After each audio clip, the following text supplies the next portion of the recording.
Agenda, we have two quick notes. One is from our parliamentarian slash attorney, Mr. Winston Denmark. So I'll let you take it from here. Thank you, Madam Chair. Good morning, everyone.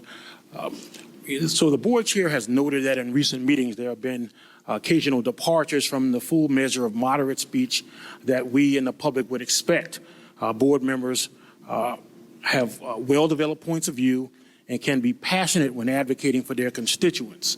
But to ensure that our meetings continue to be conducted efficiently and in alignment with exemplary standards of public service, I have been asked to provide a brief reminder of the procedural rules that govern our meetings. First, our board policy BC, titled Board Meeting, states that board meetings shall be conducted according to Robert's Rules of Order. The rule further states that the board attorney shall act as a parliamentarian. Now, looking specifically at Robert's rules, Rule 43 and 61 of Robert's rules establish rules for decorum at meetings, and they generally require courtesy and the avoidance of personal remarks. Also, individual side banter should be limited under the rules. Further, there's been a proliferation of abstentions from votes over the course of recent meetings, and we should point out that abstention should not be used to avoid voting on controversial matters. Rather, there should be rare situations and used for stated reasons, such as a conflict of interest or other articulatable basis for abstaining. I would also point out that there's a code of ethics, board policy BH, and that policy states that each member of the board will work with other board members, the superintendent, and administration officials in a spirit of harmony, respect, and cooperation, in spite of differences of opinion that may arise during the discussion and resolution of issues at board meetings. So, with all of that in mind, to ensure that we maintain a fidelity to these good and appropriate standards, in my role as parliamentarian, I will speak up and bring clear deviations to the attention of the chair and to the board in the course of the meetings. Of course, the goal is always to make today. The second note that I wanted to say, excuse me, yes, Mr. Vice Chair. I absolutely appreciate what you said, but I absolutely disagree with the idea of our ability to abstain be limited to just matters of conflict of interest. I will continue abstaining if I feel like I should abstain with that matter. I mean, that has to be left up to me and between me and those people who voted for me, I believe. But if that's the rule, I will also try to learn and have more conversation, but I will not indulge into it right now. Thank you. Okay, thank you. The second note for today that I wanted to highlight is that we are starting early. I would like to thank everyone who rearranged their schedules to support us in starting this meeting early. Normally this would not happen, but as you know, we had an unexpected matter at our last board meeting regarding the East Blast overpayments, and we decided we needed an additional hour today. So we are going to kick it off with that this morning. Before we do that, we're going to talk about our consent agenda just so that my colleagues can help me make sure I am correct on consent. First, there are two items that are that have been requested to be removed prior to setting the consent agenda.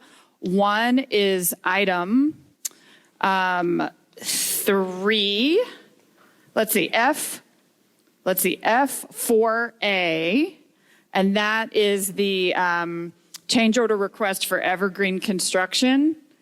That one is to be removed if there's no objection. And the other one is F14C. That's the community-based action item. So those two will be removed from consideration today. Is there any objection to that? Okay, yes, Mr. Vice Chair? So are we removing them permanently, or are they being removed until next meeting? We're not, so my understanding is, and correct me if I'm wrong, parliamentarian, but there are three things that we can do. One is table. Table is usually within the same meeting, and it's for an urgent situation, like something has to be tabled. Postponing usually requires you to dictate your future time. So we would vote on that, on postponing until a specific time and have to name it. Removing allows us the flexibility to add it when we're ready. So what I've been told is that it would be proper to remove these items, and then we will bring them back to the agenda when and if it's time to bring them back. Okay? Is that okay? Okay, great. Thank you. All right, so we've got those off. Now it is requested that the Board of Education adopt the July 13th, 2026 meeting agenda with the following items moved to consent. All right. Item F2A, approval of minutes. Item F3A2, district-wide preventative HVAC maintenance.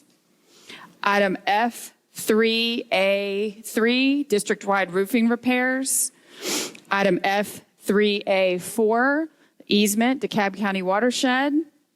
F3A6, service agreements for electronic maintenance associates, etc.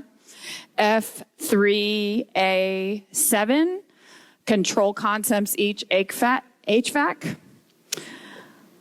F3BC. Let's see. F3C. 2. Easement and right of entry, Georgia Power. F5A. Approval of STEP CG network mitigation. F7A, contract renewal alliance technology. F7B, contract renewal Syntegics. F8A1, agreement, DeKalb Parks and Rec. F9B, teacher residency university partner Kennesaw State. I believe we keep F9C, the HR report, as basically action. Okay, so that one. All right, F11A, MOU Georgia Aquarium. F11B, CTAE materials and equipment. Let's see. F12A, renewal everyday labs. F14B, Big Brothers Big Sisters. F15A, renewal of Renaissance. F15B, renewal of any NWEA. F16A, donations. 1, Lakeside High School lighting. 2, Mr. Holland's Opus Foundation Award. 3, 4-H Educator Impact. 4, Chevron STEM Grant. 5, Dart Foundation Award. 6, Laurel Ridge Playground. F17A1, renewal of insurance producer services. G, 1 through 4, which are all second reads, are moved to consent with the caveat that input is still being taken on these. G, 10, and 11 are both first reads. Those are also moving to consent with the caveat that they are open for input. And the others are information only. So I think that is our consent agenda. Is that correct? Ziffer?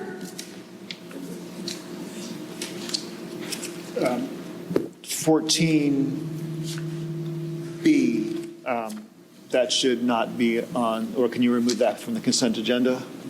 Okay, 14. Big Brothers Big Sisters of Metro Atlanta Level Up, That should be pulled. pulled from the consent agenda.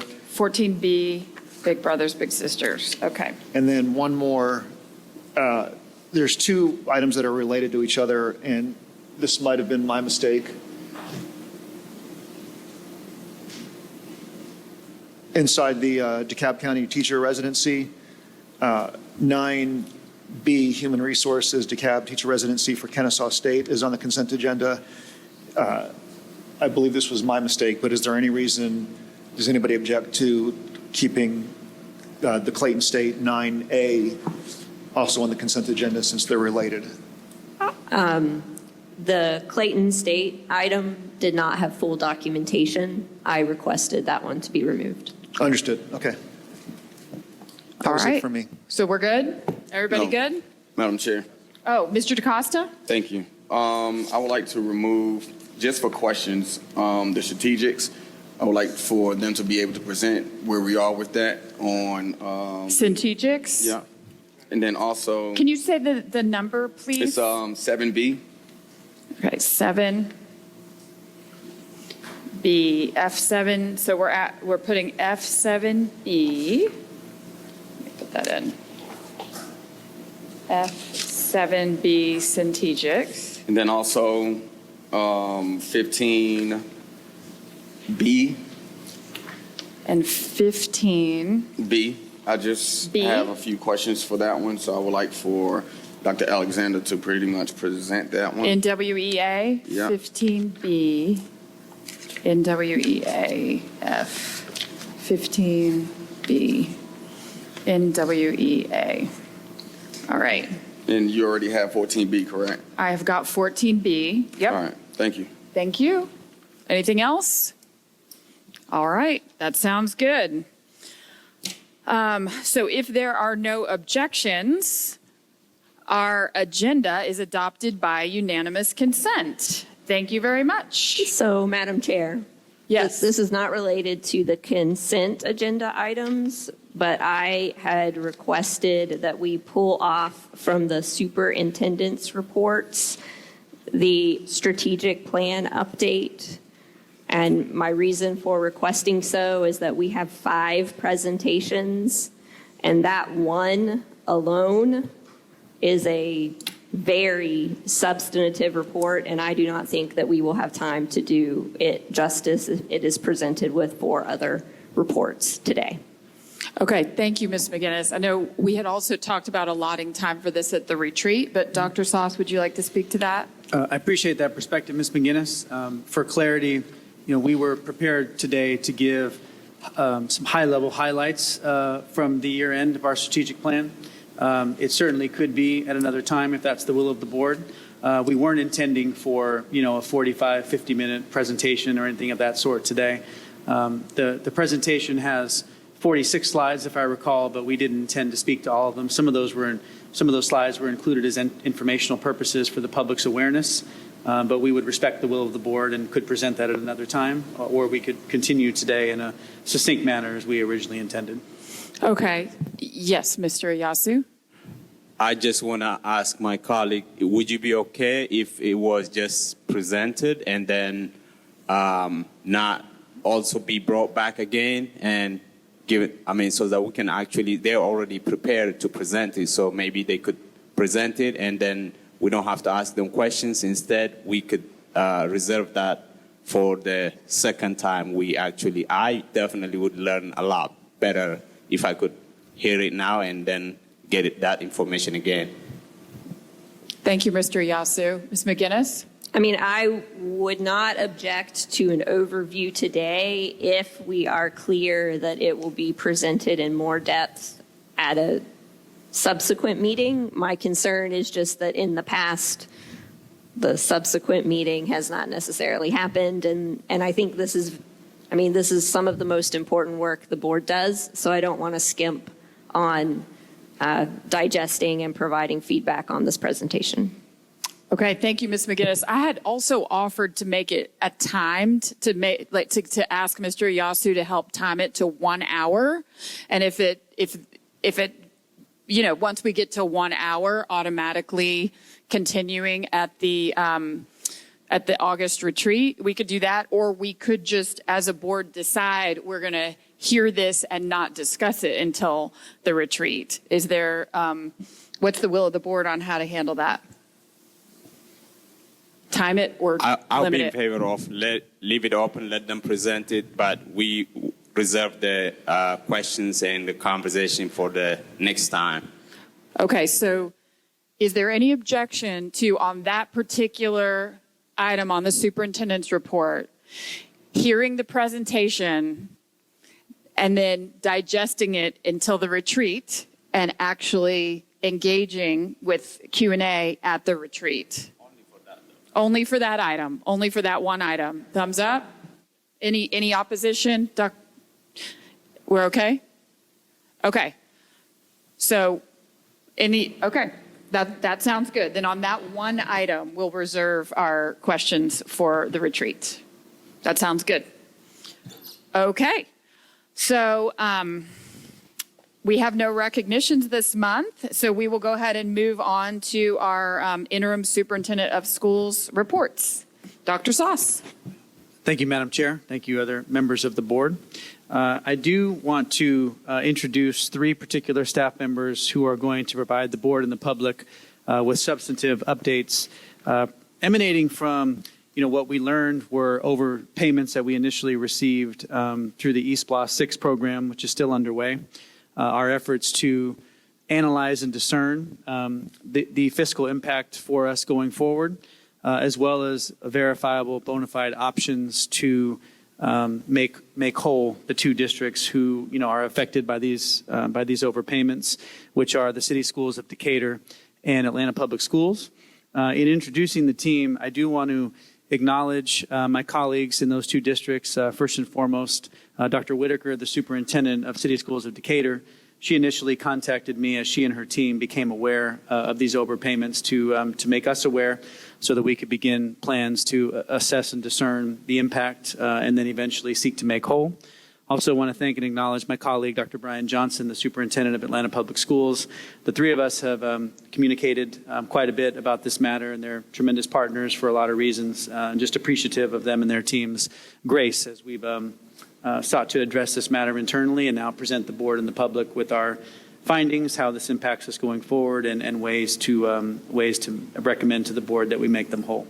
So with that being said, I do want to introduce 3 staff members who will share what I referenced in our presentation, and that is our Chief of Capital Improvements, Mr. Darrell Stallings, our Chief of Operations, Mr. Eric Hofstetter, and our Chief Financial Officer, Mr. Byron Schoeneman. So, gentlemen.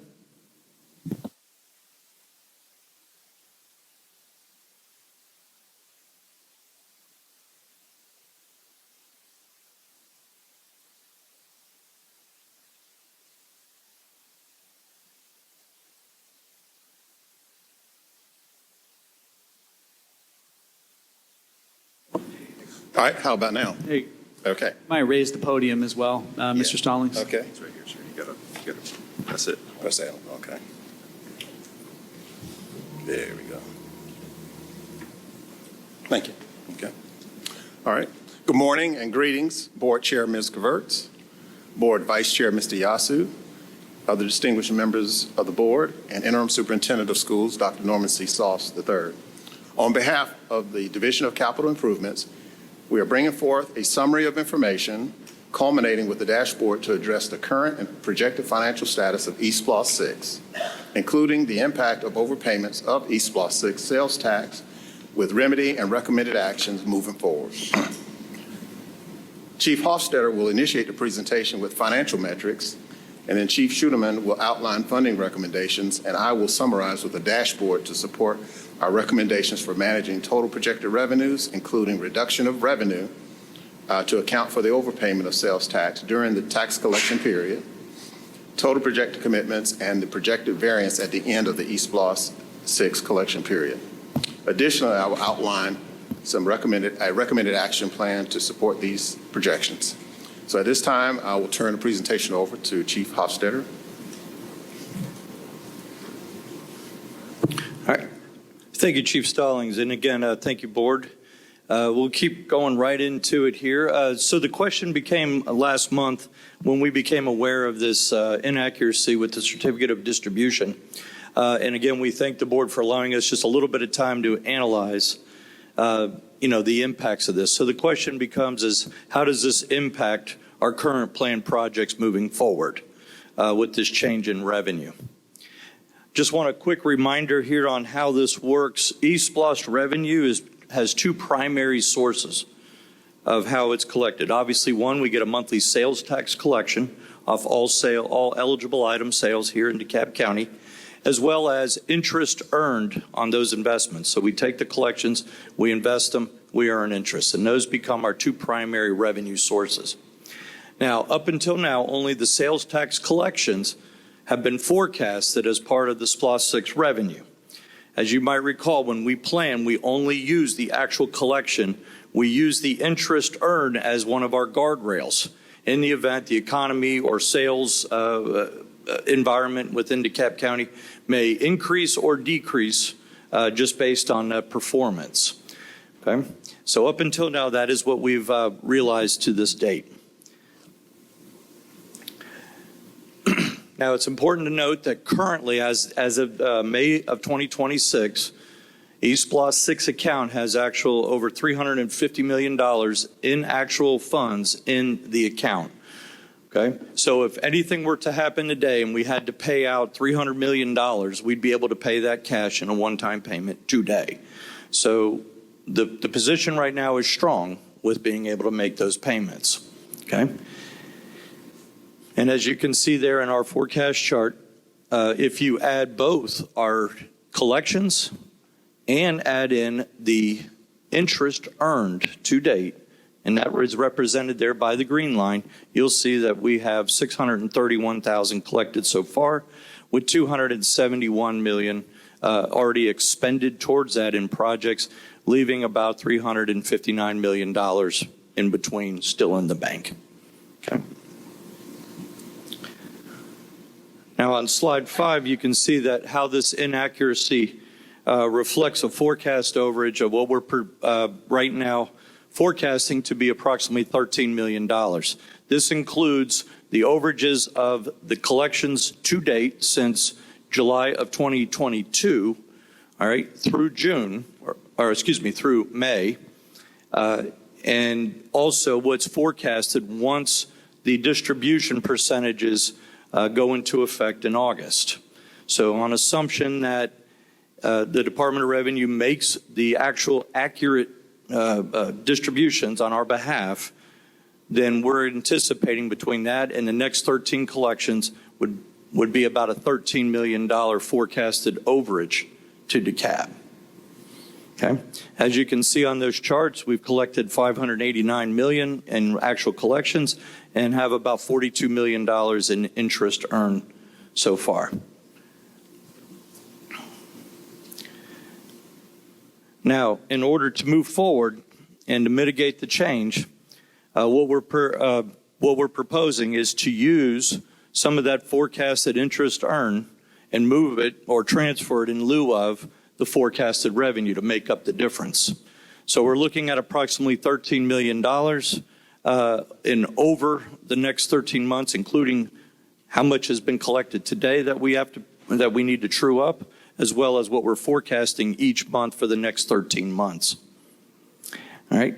On a conservative note, we're looking at approximately $12 million of interest being used. So we're just reducing our revenue, but then we're replacing it more or less with $12 million of interest to bring us back up. So as you can see from the chart prior, of what we were forecasting ultimately at $816 million, we'd reduce by $13 million by the end of East Plus 6 collections, leaving us with $803 million.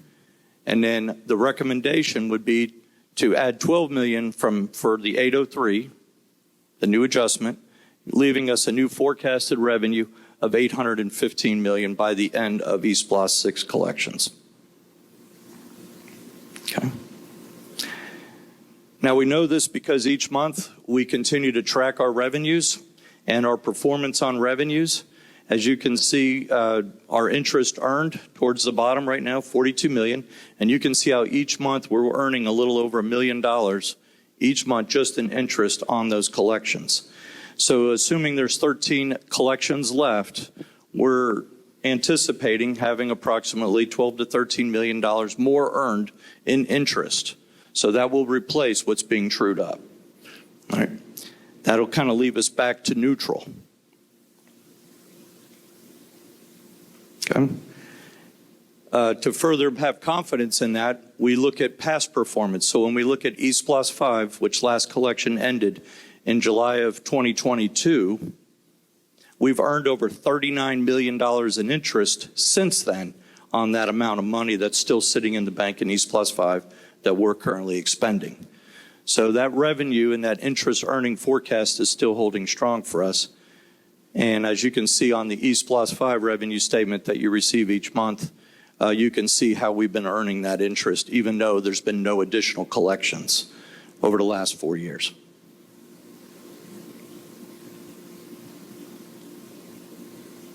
Huh?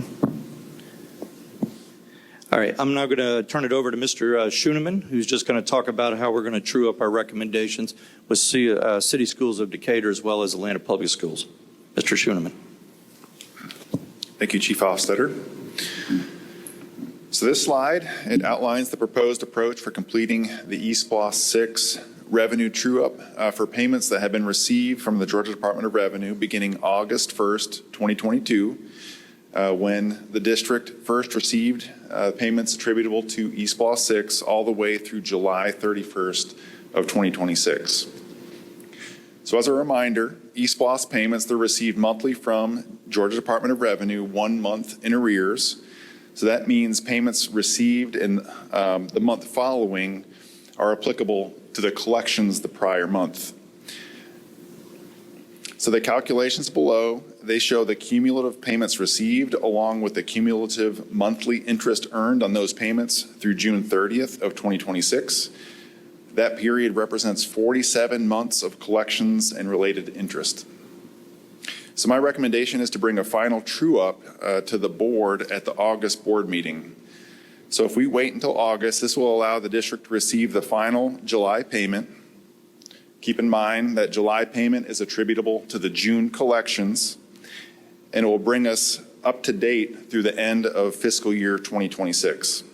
So at that point, the calculation is going to cover a full 48-month period, which I anticipate future payments from the Georgia Department of Revenue to be made according to the approved certificate of distribution.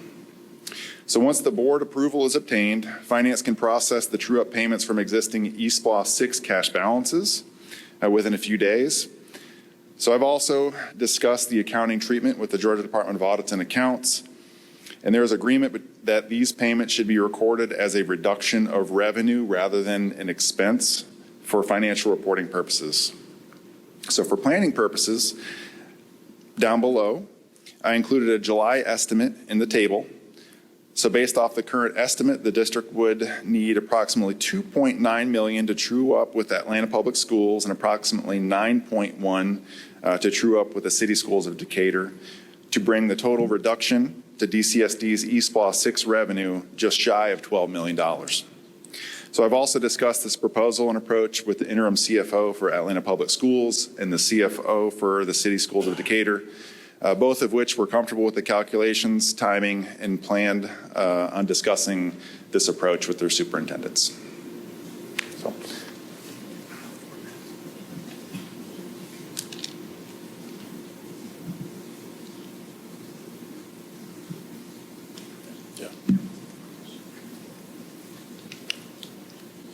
So. So now I'll summarize from all of the presentation that you've seen earlier is that right now the $815 million basically represents the sales tax collected to date, plus interest earned to date, plus future sales tax and projected interest to be earned by July 2027.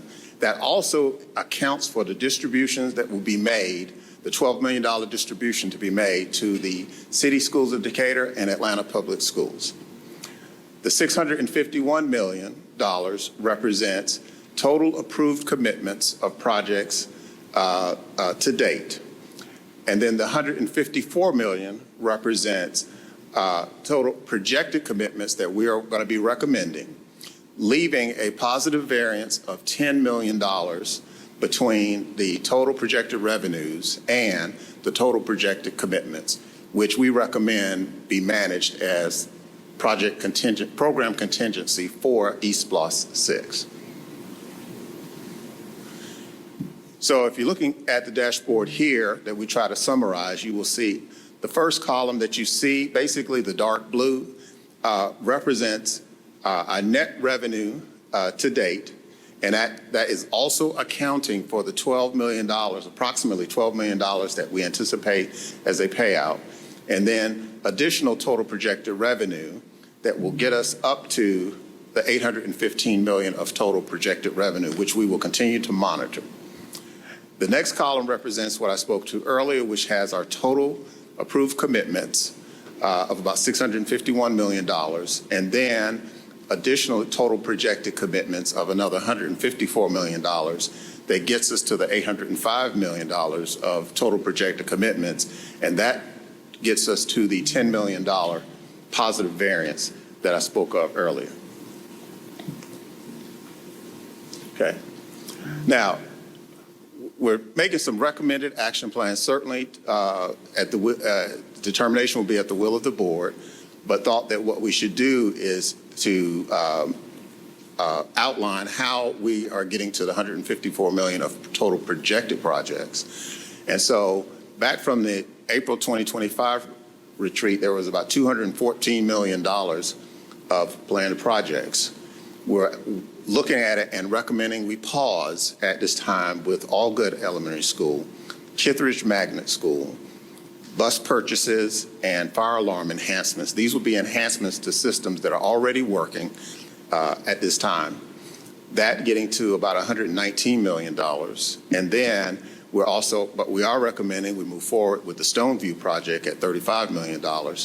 That gets us to the total of the $154 million of recommended projected commitments, which is what you saw back here on the previous slide.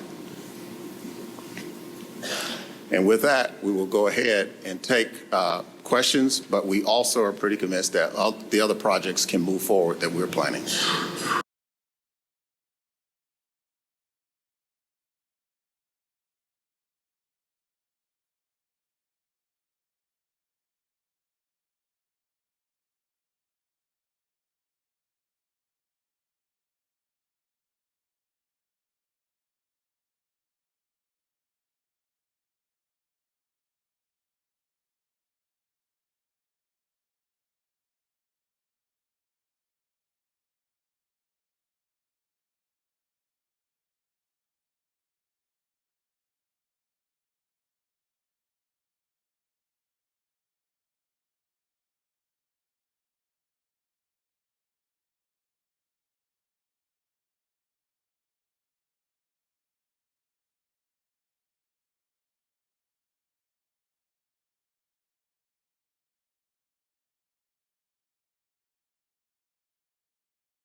I have to take so that this doesn't happen in the future. Mr. Yasu, I will reserve the other apologize. questions once you answer those. Thank you. Apologize for that. I didn't mean to step on you, sir. I'd like to take portions of that question, and I'll invite Mr. Schoeneman to chime in as well. So in terms of chronology, the voters passed East Block 6 in November of 2021. Shortly thereafter, standard procedure is when you have school districts such as ours that have city school districts and county school districts in the geographic space, there's something called a certificate of distribution that gets submitted to the Department of Revenue shortly after a SPLOST referendum is passed by the voters. The certificate of distribution stipulates for the Department of Revenue the splits, if you will, of the East BLOST tax earnings and how those should be split up between the multiple districts in that same space. Of course, in our case, it's 3 districts. And that certificate of distribution and the ratios contained within are essentially based on the school district's total enrollments at the time of the SPLOST passage. So in other words, and I don't want to give wrong figures. I don't have the document in front of me, but essentially, let's just say 90% of the children in Dekalb County attended Dekalb County School District at the time. 8% of those attended City Schools of Decatur, and 2% attended APS. Please don't quote me on those numbers, just giving for an example, but they're in that ballpark. And so the certificate of distribution would be passed by the boards of all 3 districts, and then one or each or all, it's not entirely clear, of the districts would then submit and ensure submission of that certificate of distribution to the Department of Revenue for their awareness and for their official record of how the funds should be distributed. We know that the DeKalb County Board of Education passed that certificate of distribution for SPLOST 6 in March of 2022. So it was passed in March of 2022. There was some pretty significant leadership transition shortly thereafter. There was also that was still a period of time when employees were still, by and large, working remotely. We had not even resumed in-person learning at that point, nor entire in-person work. Again, we're not making excuses, but we want to be honest about the chronology. That was also 3 COOs ago and 3 CFOs ago for us internally. So there's been a good bit of turnover in those offices since, but we do know as a matter of factual basis that the certificate of distribution that was passed by our board in March of 22 and also by the other boards was not submitted to the Georgia Department of Revenue for reasons that are unclear. And so what then happened was the Georgia Department of Revenue continued those same splits that existed from East BLOST 5, which was 5 years prior. And there were slight changes in the enrollment percentages, the distribution, if you will, since BLOST 5 to the tune of 1 or 1.5%, 1.2, 1.3%. So that seems like a small amount, but at this scale, that equates to what we now know to be about $12 million, being that it's 4 years later, more than 4 years since we discovered the issue. So that is the chronology, and I'll let Mr. Schoeneman speak to other parts of Mr. Ayasu's question. That's a fabulous job explaining the chronology. Thank you, Dr. Sauce. Going forward, we have submitted and gotten confirmation from the Georgia Department of Revenue that they've received the approved certificate of distribution that was executed by all 3 chairs of boards of education of DeKalb, APS, and the city of Decatur. While they said that they're not going to make any corrections to prior distributions, going forward from the July receipts and then transmittance to all 3 boards of education will be split based off of the updated certificate of distribution. Now, we will certainly monitor those upcoming payments, but we anticipate those changes taking place after the July distribution to the board. So that was one of my recommendations of waiting until the end of July, doing the final calculations, coming with a proposal to the board of making that final true-up payment to the other 2 boards of educations. And then from then on, we do anticipate the change reflecting the updated certificate of distribution, but we will certainly monitor to ensure that it does take place. All right. Thank you. Other questions? Ms. McGinnis. Thank you. And thank you for this presentation. I do have a couple of questions / pieces of feedback. So I kind of said this already in the steering committee meeting that we had, but just that as we move forward, this is obviously an unusual situation, and I want us to be intentional in our thinking about how we're going to reflect it most accurately in ongoing reporting. So I know, Mr. Schoeneman, you said that the guidance you've received is not to create an expense bucket to reflect this, but I think we're going to need some kind of clear, layman, accessible way to present the two things that are happening here, because one is we are making a payment, and if we can't reflect that as an expense, figuring out how to most clearly reflect that as a reduced revenue, but in a way that the public can understand. And then the other thing that we are doing is we're changing how we're doing the projections moving forward, because we're saying that our projections are now going to include both revenue from interest and the eSPLOST receipts. And so that is a request that I have moving forward. I'm not sure exactly what the answer is, but just finding a clear, intentional way to make sure that we are documenting both of those occurrences. So that, like I said, is just a request that I have. Also, I've asked for this information before, and I know that it's probably going to take some time to get together. I would like more detail on what we are including in that $154 million that is the projected commitments. What I've requested and what I would like to see is like a breakdown by project. Cross Keys, this is what we have left. Dresden, this is what we have left. Any project that we haven't, completed and closed out. For today, I guess I'll just ask, with this projected commitments figure, is this really just construction costs, or have we made an effort to include, the furnitures, fixtures, and equipment, and the IT, and the security, and all the other sort of ancillary expenses that are not part of the GMP, but are a required part of opening a school building? Yes. Okay. I'll first address your question, Ms. McGinnis, on getting the listing. I am working right now with HPM, our program manager, to kind of clean up that quarterly report based on a lot, commentary that we've received. But yes, we can provide you with that listing of those projects and how we will get to the $154 million. And then secondly, yes, that $154 million will include any and other costs that we need to complete those projects, including, IT, furniture, et cetera. Okay, beautiful.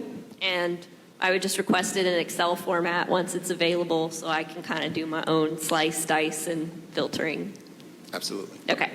And then the last, and this is really just kind of feedback that I have, I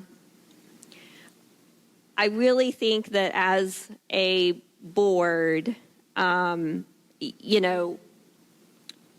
when it gets to canceling projects, postponing projects, nobody likes to make those decisions, but I do think that responsibility does rest with the board, and it makes me uncomfortable when I'm presented with one recommendation. In the past, when we have had to make tough decisions, even predating my tenure on the board in eSPLOST 5, when we had to make some really significant shifts to how that money was going to be spent. The board was presented with several options. I mean, I know we're getting down kind of to the end and, we don't have a lot of money or wiggle room left. But I feel like, I'm not clear. I can speculate and guess, but, we're talking about postponing Kittredge and Allgood. We're talking about not postponing Stoneview. Obviously, there was a robust discussion about Stoneview at the last meeting. But I think when all of us are going out into the public, the community, it behooves us to have a clear understanding of FCA scores for all those schools. And I do think as a board, it would be nice to see, this is option ABC. These are the pros and cons of each. This is the rationale. And, I think if staff wants to say A is what we are recommending, but B and C are alternatives, that could be a direction that we could take it. But I don't think it's appropriate to present the board with only a single option. Thank you. Mr. Iyasu? Thank you, Ms. McGinnis. I absolutely agree with what you said. And I have a question. So I feel like we're mixing two different things. I thought what Necessity said that this presentation was the overage, but if you go back to the slide that shows the projected commitments, so that is not $13 million, the one before it or after it, I'm not sure. The one that describes the $154 million projected. Okay, that one. So why are we talking about if we already got the money using interest that we're going to cover the gap, we probably will have only $1 million gap out of that $13 million that we have to pay back. So why are we talking about taking out these projects that has nothing to do with the overage? So I'm not sure why are we bringing this at this time, and why not talk about this at a totally different perspective, because we're not talking about deciding which project is removed or which one is added. And I'm totally opposed to the idea of removing Allgood and replacing it by another project without a deep discussion. What's the rationale for it? So I'm not sure. I definitely want to hear from the interim superintendent. Why are we talking about this? Our intent was to give, the entirety of the context of kind of where we are with these projects in light of this news that we received. So it certainly isn't an attempt to convolute or confuse or anything of the sort. Just wanted to kind of put the whole picture out there. I appreciate the questions about, why perhaps recommend a certain project now and another one at another point, perhaps, in SPLOST 7 and beyond. That's a relevant, appropriate, appreciated question.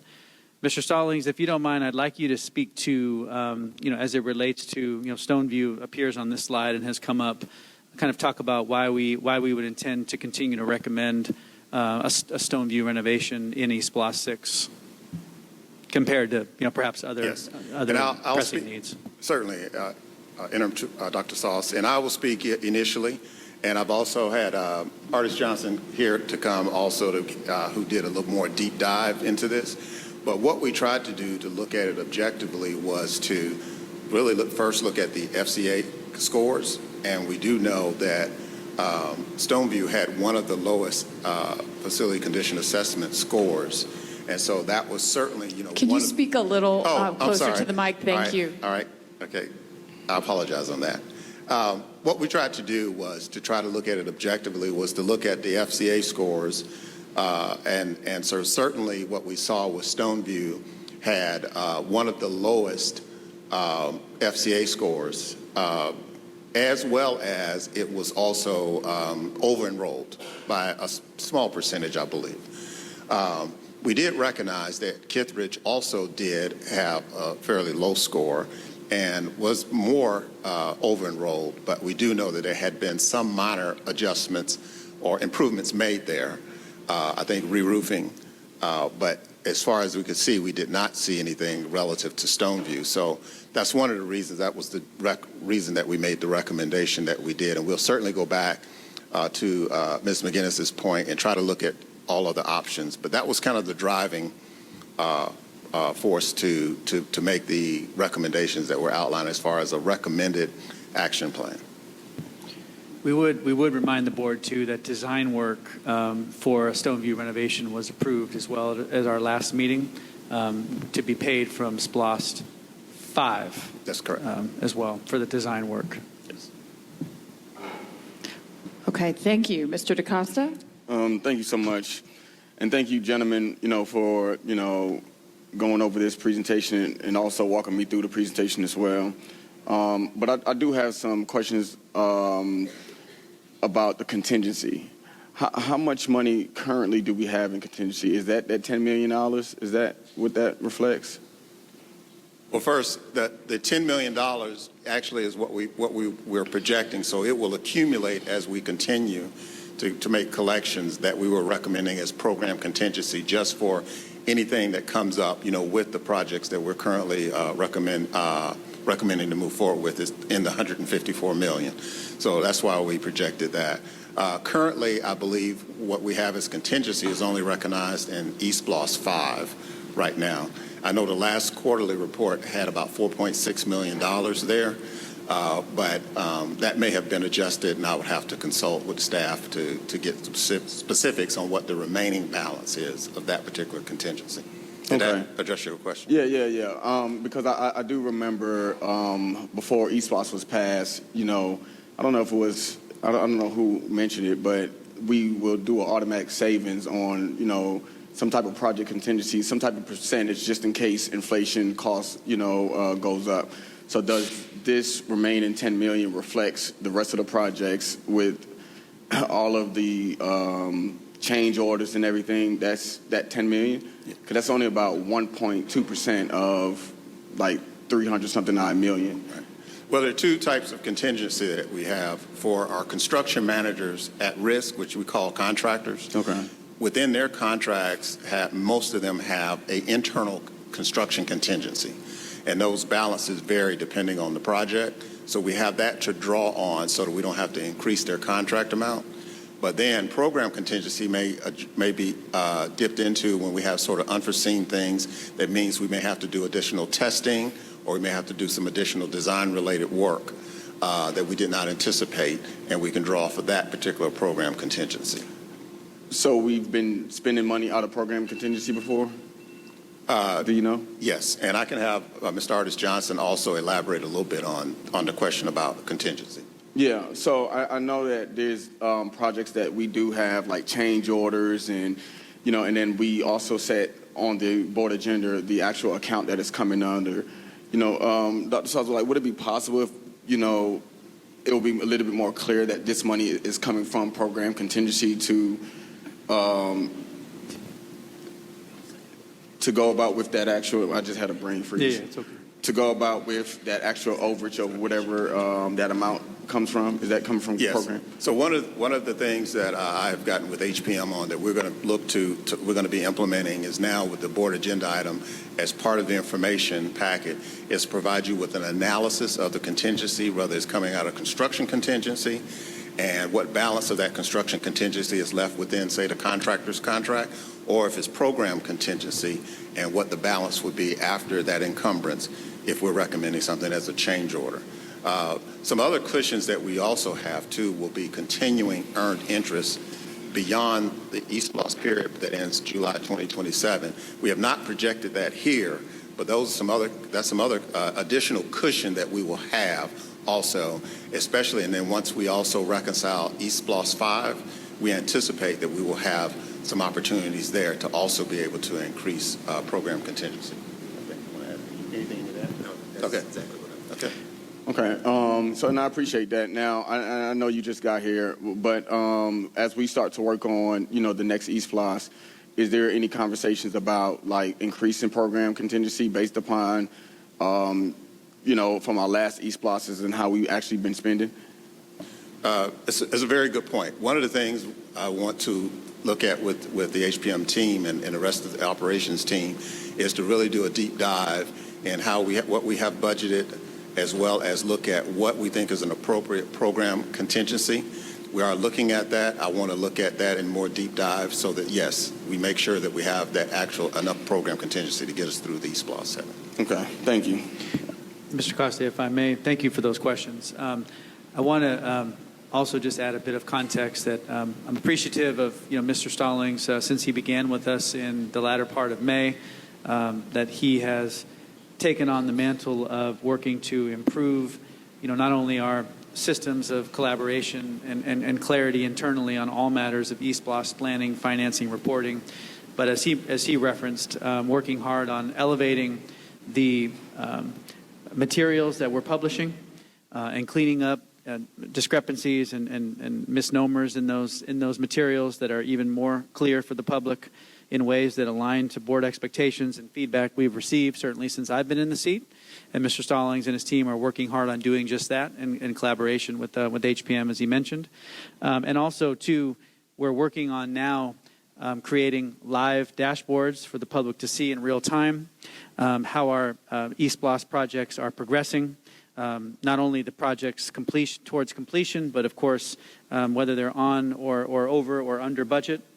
So Mr. Stallings' team is working with accountability and research and information technology in real time to have some dashboards launched this fall that are project specific for the public to see the same kind of clarity in real time that would be updated monthly in ways that we're not able to do just yet. So that's coming as well. That's great. Thank you. Okay. Dr. Hogan, yes. Okay, thank you.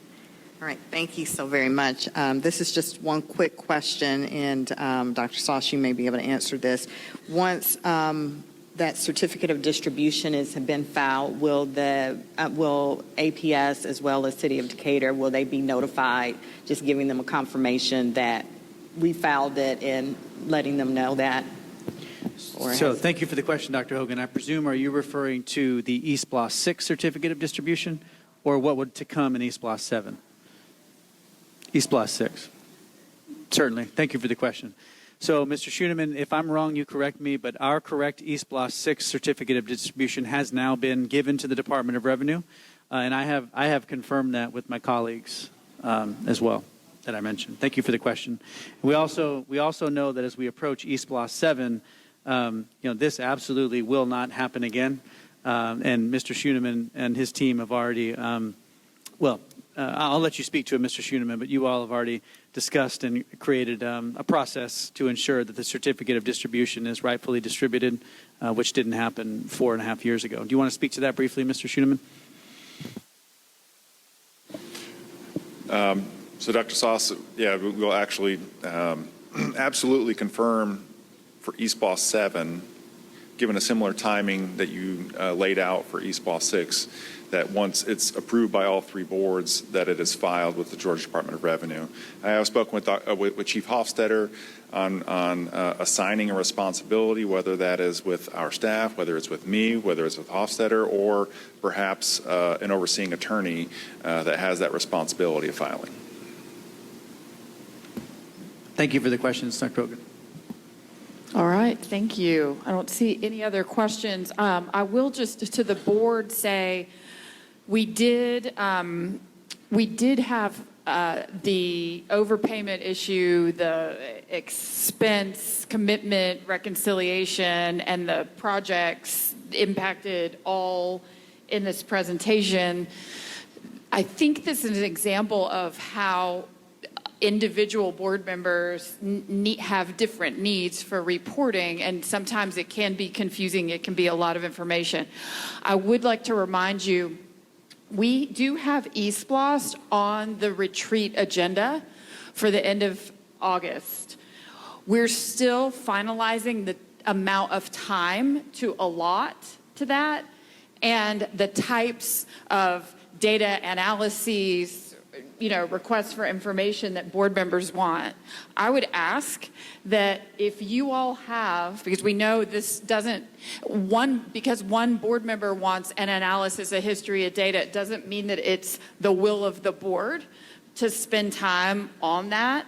So please send me and or Dr. Sauce your requests for the eSPLOS presentation, what you want more information on, more discussion on, so that we can make sure we program that correctly in August. All right? Good? Okay. Thank you, colleagues. If that's it, then thank you, and we'll keep moving forward, Dr. Sauce. Thank you, team. Next up, for a presentation in the Interim Superintendent School Report, I'm going to introduce Dr. Trisilla Weaver, who's going to give an update for the public and for the board on the work of our student assignment project. I do want to remind the public that we did table an item as we began the meeting.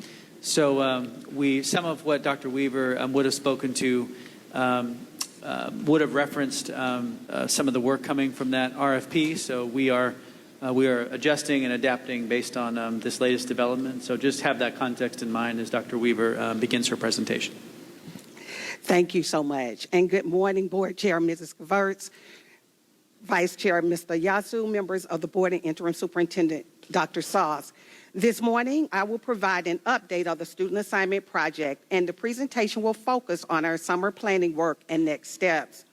As we move through this presentation, we would like to center our thoughts on the fact that every student deserves access and opportunity to high-quality educational opportunities regardless of where they attend school. This is a familiar slide that we have shared over our last couple of presentations, and we wanted to put it before you again this morning to kind of let you know where we are centering our thoughts around this process. One is that we want to make sure that we have community voice. That is essential to this process to make sure that our community is a part of our moving forward with the student assignment project. We also want to make sure that we are having comprehensive conversations. I know in the past we've talked just about buildings, but as we move forward, we're looking at buildings, boundaries, and programs as a collaborative. And the third one is around the independent facilitator, and as Dr. Sauce said, that conversation has been put to the side for right now, but we do want to show that that is still a part of some of the commitments that we have before you today. Also a familiar slide that talks a little bit about our timeline. We want to look first at our schools that will be mostly affected by the schools regarding our opening or our construction projects, which mainly lands us into an area of our overcrowding. And then as we finish that, we will move into our schools with the under-enrollment as we look at those schools that's listed on the screen before you right now. We will talk a little bit about the request for proposal, but that information we want to recognize that it has been removed from consideration. But as you can see from the timeline that we have right now, we did have a request for proposal that was out for bid. We had 2 responsive bidders. The team went through a process of assessing those bids, and today's action is being removed from consideration.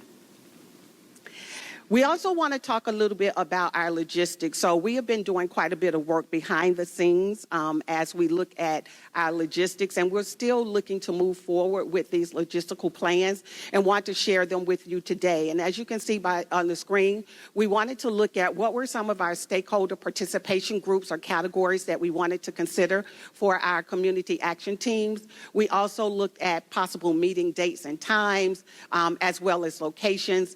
We looked at the formatting as we look at our independent meetings with the community action teams, as well as our forward-facing meetings with our public.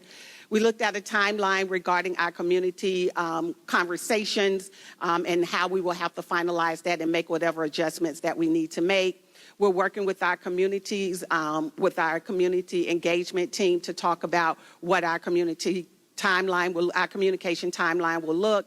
And we're also looking at the materials that we will need as we move forward. And some of those items are listed on the screen. So we are moving forward, realizing that this is a framework and that we will have to build from this, but we did not want to have to start from scratch once we're able to identify the facilitator. So this is some of the work that we've been doing behind the scenes already. Additionally, as we look at the community action teams coming into this meeting, we were anticipating approximately 50 to 75 members that will serve on those community action teams. We wanted to make sure that we're centering equity of voice. We heard that over and over, not only from the members of our board, but some of our members of our community that wanted us to make sure that we have room for every voice and not just the loudest voice. And so we are looking at how that will manifest itself. As we look at the community action teams, you can see on the screen where these are possible members that can be a part of the action team. It is not an exhaustive list, but we did want to present that for you just to give you an idea of members that we wanted to consider for the community action teams. As we move forward, this was a suggested timeline. Again, it was a sample prior to us coming into the meeting today.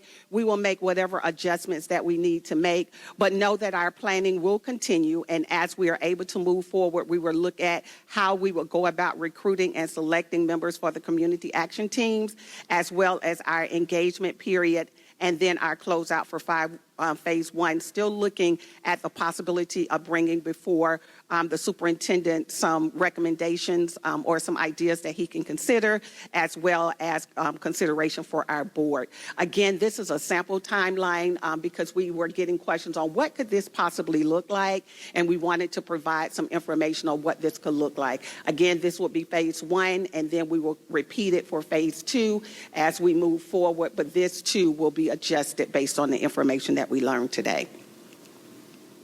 As well, for our communication plan, our communications team, they are working on an outreach effort, and that is still underway right now. We will look to our governmental municipalities and our community partners to help us share the information regarding our student assignment project. And this is so that we can make sure that we are reaching members of our community that may not have students who are enrolled in our schools.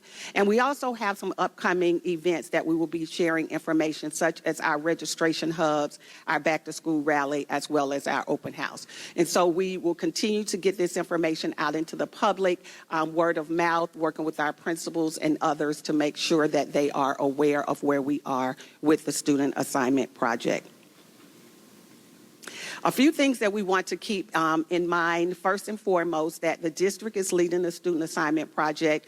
As I shared previously, we're not turning over the keys to the car, even though our community input sessions will play a critical part in this process. The district remains responsible for all of the recommendations and the final decisions. Also, we talked about the independent facilitator. They will guide community action team sessions. The district's planning team and the technical partners will provide the subject matter expertise and the technical support for any of those meetings. Opportunity for community engagement and feedback will be provided throughout the project, and it will include not just the community action teams, but also broad stakeholder participation, and we're looking at what that will look like. And then as we talked about how will we measure success, as we are talking about what is this project all about, and it's about the expansion of educational access and opportunity while promoting equitable outcomes for all of our students. And that's where we're centering this work and will continue to center this work. As we look at our bottom line, again, a familiar slide that we wanted to share again, and that is around no decisions have been made. We are looking for community voice before we move into board action. Also, we're looking at overcrowded and under-enrollment. That is costing our district right now, and it's important that we find a way to right-size that. And we're going to focus first on our new clusters that's coming on board, but we know that we're looking first at those schools that will be opening in 2026 through 2029, and we want our families to know what is happening before any of those doors open. And so that concludes the update for this month. At this time, we will entertain any questions or comments that you would like to make. Thank you so much. Thank you. Any questions? Mr. Ziffer. First, just a quick point of order. Ms. Lloyd, the East Bluff's presentation and this presentation that are on the assembly agenda are older copies than the ones presented, so it'd be nice to get the more updated ones on the agenda. Thank you for that. Could you go back to the CAT slide? So this group is going to be one of the most important groups that we're forming to make these decisions. And I think there's maybe you can kind of help us or help me understand how you decided that this is what the team makeup would be. I think there's a difference between a give us your input team and the decision-making team. To me, when there's this many stakeholders, just a visual cue to me, there's a lot more district personnel on here than community partners, maybe by a little bit. But I'm wondering, to me, this looks like an input team, a community input team versus a decision-making body team. And so is the intention of this community action team to form decisions or, again, just provide more input to the district? So they will provide input in things that they feel we would need to consider. This is not an exhaustive list, but based on some of the feedback that we have received, the groups that we have listed here are groups that felt that we need to make sure they were at the table to provide voice in this process. So they will be the groups that will be just forming some input. Remember that we would still have our expert team, which will be made up of our district personnel and our technical partners that will take that information that will come from this team and put it into an actionable form. So we wanted to make sure that we gave voice. So we would have principals. That was one of the things that were talked about previously, like where is the voice in the principals as well as our faculty and staff in this process. So we wanted to open it up to make sure that we had room for that.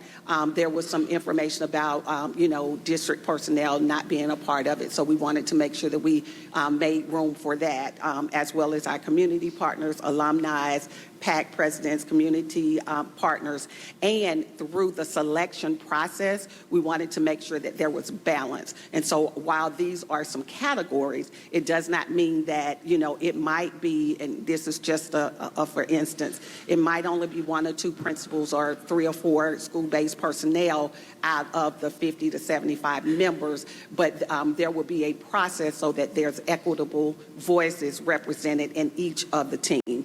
But this is a way that we can look at who are some of the ones that will be coming to the table. So process-wise, there's input provided, there's discussions, and then at some point in time there will be, hey, this is the strategy I think we're going to use, and that strategy will be presented to this team, I'm assuming. So what we envision right now, and again, this is all theoretical, but what we envision now is that, for example, the first meeting will be something around norms and how we're going to work through this process. The second one might be around what are some governing guardrails that we need to make sure that we stay within. And there are some guardrails already out there, some things that we need to take a look at, as well as providing them with some information about what has happened, what can be some recommendations that have taken place in the past. And that's honoring that voice of what happens the previous 20 months or so regarding this process. And then from there, we will look at what are some other things that you feel need to be considered as you, for example, look into redistricting. What are some things that you want to make sure are at the forefront when these decisions are made? And then that information is calibrated, given to our technical team that says, based on this, what will some possible scenarios look like? Share that with the general public, allow opportunity for the general public to weigh in, and possibly go back to into meetings to look at what we've received as it relates to feedback, what adjustments might need to be made, then put that information out there again, get some feedback on that. All of this taking place before we come before Dr. Sauce to provide a recommendation and for him to move forward or accept those recommendations. And so it will be a back and forth process where we will, again, what are some things that you want us to consider as we're making these decisions? What are some non-negotiables that you feel must be a part of the process? Then we further put that out into the public to say, do you agree with this? And this could be through a survey, through open meetings for them to come and give their input to see, will the input align, or do we need to look at some additional options out there? Process will go back and forth until we come to the time where we're able to bring a recommendation. And there will have to be a cutoff point, but we want to make sure that we are getting feedback not just from the community, the CAT teams, but also from other stakeholders in our community. Okay, great. And I don't want to overlook this too, but you said something very important, because I don't think that a lot of people are acknowledging Dr. Sauce and Dr. Weaver. We're acknowledging your team. We are here right now because you have listened to community feedback, and the headlines are different than what's actually happening. The headlines are saying we've paused SAP or we've stopped SAP. We have not. No. And you have continued to refine the message, to try to listen to community input, and do a better job of what we're trying to do. And so I want to commend you for that, and I want to make sure that that's not lost, because you said this just now, that it was 20 months of input from stakeholders? Yes, that was Okay. from our initial round. It was approximately 20 months from that team that worked as a part of the Student Assignment Project Advisory Committee. And then we took that work and we're continuing to work. So we are meeting weekly as a group. I will tell you that some of my day, along with my colleagues, we spend almost time every day looking at this and what it can look like and how we can iterate into this form. And so one of the things too is that we wanted to value people who are saying don't do a whole lot during the summer because we're not available to give input about that as it relates to public-facing meetings. And so we wanted to respect that as well. But know that the work is going on. Something is happening around the Student Assignment Project every single day. And we come together weekly to work on what this needs to look like and what it can look like. Great. And I'm really glad that 20 months of work is actually going to come to these meetings too. So I'm really happy to hear you say that. And, you know, I commend you for the work you're doing right now, because it's very difficult. So thank you. And I'm your cheerleader. So whatever you need, let us know. Thank you so much. Thank you, Mr. Ziffer. DeCosta? Yeah. Yes. Thank you. And again, thank you so much for the work that you all are putting in on this matter. My quick question is, you know, I've been attending a lot of these different meetings, of course, you know, in the past. And we had so many just conflicted, you know, conversations about what the community would like to actually see. Right, you know, we had the input where people came to the mic and they were able to express, and then we had the other one where, you know, there was based in the classroom where most of the community members did not really like that portion as well, because they wasn't allowed to, you know, they felt like they were being talked to and not a collaborative approach from the community. So based upon your timeline and, you know, your plan, what are we going to be doing differently with this next phase approach? I think it will incorporate both of those things. So you will have your community action teams, and they will be working on, like I said, what are some things that you feel must be considered when we're looking at possible redrawing boundary lines, or what are some things you need to think that we need to consider when we're looking at attendance areas. And then from there, we will put that information out. So we were also thinking about like surveys, so everybody will have an opportunity to participate in those surveys. We also were looking at having meetings where people are able to come and express their views around the process and how we will gather that information back. But we also want to make sure, again, we're not just relying on those who are going to come to a meeting. We want to make sure that we provide opportunities for all of the voices to be heard. And that's one of the ways that the surveys will be one of the ways that we will get that information out. We will have to synthesize all of that information into a digestible form to bring together some information for Interim Superintendent Sauce to be able to make a recommendation to the board. But we anticipate incorporating both of those methods, but around here are some things that we're looking at now what's your response to these things? Not necessarily the fact that the line is going to be drawn here or the line is going to be drawn there. We want to start out with what are some things that you feel must be in place as we look at these lines, and then draw the lines based on that feedback, share that information out, and then go back and make whatever adjustments that we need. Again, it's critical, and I think, Mr. DaCosta, you said it, many members of the dais have said it, as well as our community members. We must make sure that we give voice to those who may not show up at a meeting, may not be a part of the community action team, but it's important as a part of this process. Because if we don't, the loudest voice will drown out everything else. And so it's going to be critical that we create spaces and times for those voices to take place. There will be opportunity for virtual meetings as well, for people to come and learn about this. So all of those things are on the table right now. We have a framework in place, but we're building upon it based on any feedback that we have, and we can accommodate that feedback. Okay, and I appreciate that. And my last question would be, and I know this is probably going to be a struggle to answer, but how do we differentiate the wants from the community versus the needs from the district?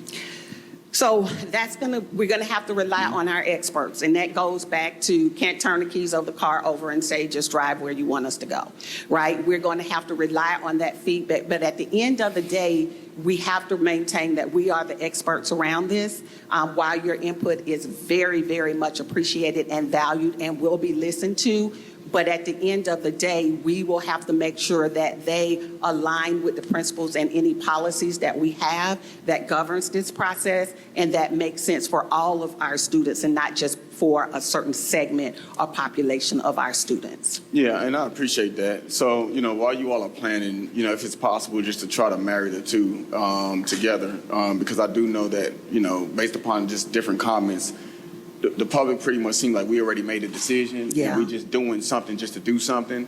So, as you all are planning this, Dr. Sauce, to see how we can, just basically, educate the community on what our experts has found. Where are we? Because, these are all sensitive matters, right? Absolutely. But how do we, bring it back for them to be able to understand, like, this is the particular topic that needs to happen for us to really have a discussion on in that matter. And we recognize it's going to be a hard decision. We recognize that everybody's not going to agree with the final decision, but what we're committed to doing is making sure that we make the best decision for all of our students in the DeKalb County School District around this process. I appreciate it. Thank you. All right, thank you. We've got Hogan, then McGinnis, then Pierce. Go ahead, Dr. Hogan. Okay. All right. Thank you so much, Dr. Weaver, for the information.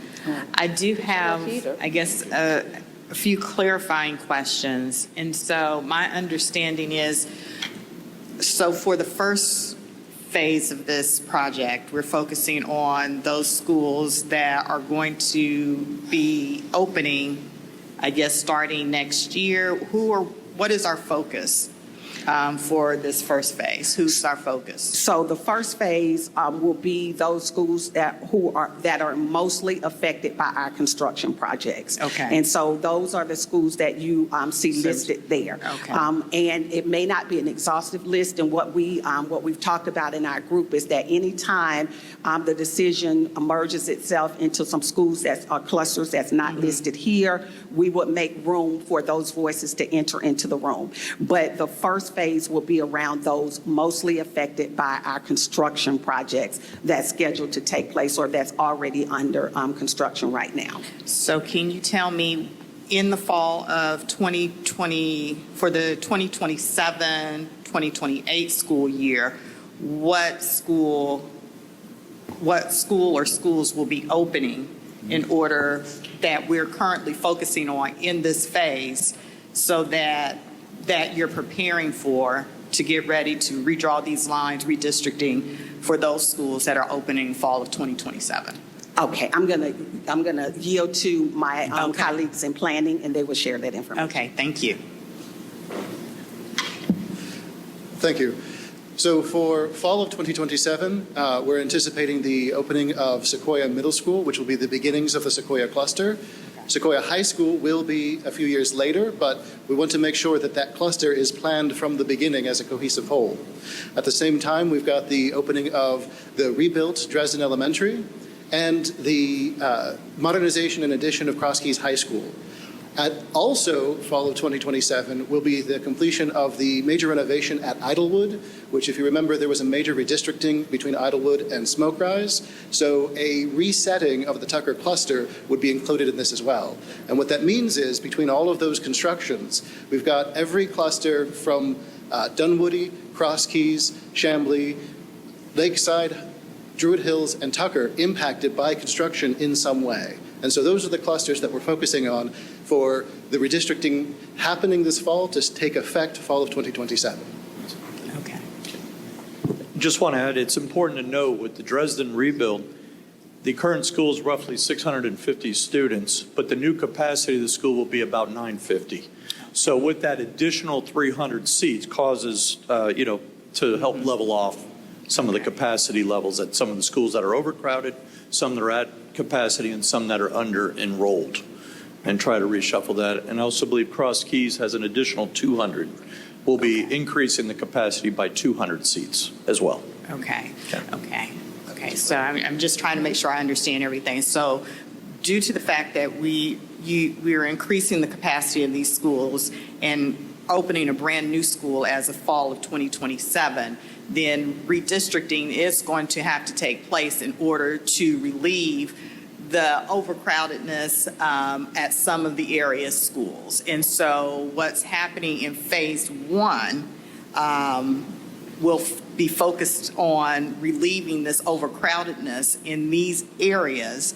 And so I guess my question is, prior to bringing everyone together, what type of planning are you doing? So are you planning in redrawing or looking at the boundaries as of now, and then that information is going to be presented to the public for them to give feedback? Or are you gathering information from the public? I'm trying to understand how this is working, because the timeline to me seems rather short, and getting something to the board, to us by December, and doing, the CAT, having everyone coming together, is there an option for people just to give feedback? Like, okay, you're in the impacted schools, these are our feedback sessions, because everybody should be invited. Like, this is going to impact you, instead of just a select group of people at this time, because it just seems like y'all are going to run out of time. But, I don't know. I was just thinking that. You are exactly right in how you're thinking about the process, and we've been thinking very hard in the exact same way. Okay. It is very important when we come to engaging with the public, whether it be a select group or the public as a whole, that we can say with entire truthfulness, we have not yet drawn lines. So that is the case. There will be no set lines. Okay. Now, at the same time, as planners, we can look at, well, what is the realm of possibilities? Mm-hmm. For example, there is no realm of possibility where the Dunwoody cluster includes Lakeside High School. It's an extreme example, but you get the idea that we can look at what the possibilities are, so that when we begin to get initial feedback, we can very quickly translate that into multiple options that can then be presented. So as Dr. Weaver talked about, the first meetings, the first engagements would be about level setting, about process, not about presenting options and lines. Later engagements would be, here are multiple options, give feedback, so that those can then be refined into fewer or even one option, eventually culminating in the superintendent's recommendation to the board. So the answer is both. We are looking at different possibilities, but we're being very careful not to have preset plans, so that we can make sure that what comes to the public includes that initial round of feedback. At the same time, Dr. Weaver has spoken to this and can speak a bit more about making sure that there are as many avenues as possible about getting that feedback, to make sure that we're hearing from as many different groups as possible, so that when we come with options, and especially as we begin to refine those options and limit them to say, here is a single option, and then here is the superintendent's recommendation to the board, that includes everyone's feedback and not just the loudest voices. Do you want to speak a bit more to that? I think you did. Okay, thank you so much. Thank Yeah, you. that's fine. Thank you. All right. Thank you. Ms. McGinnis? Thank you. So I did have a couple questions. I know as of the last meeting, we did not have an internal director of student assignment.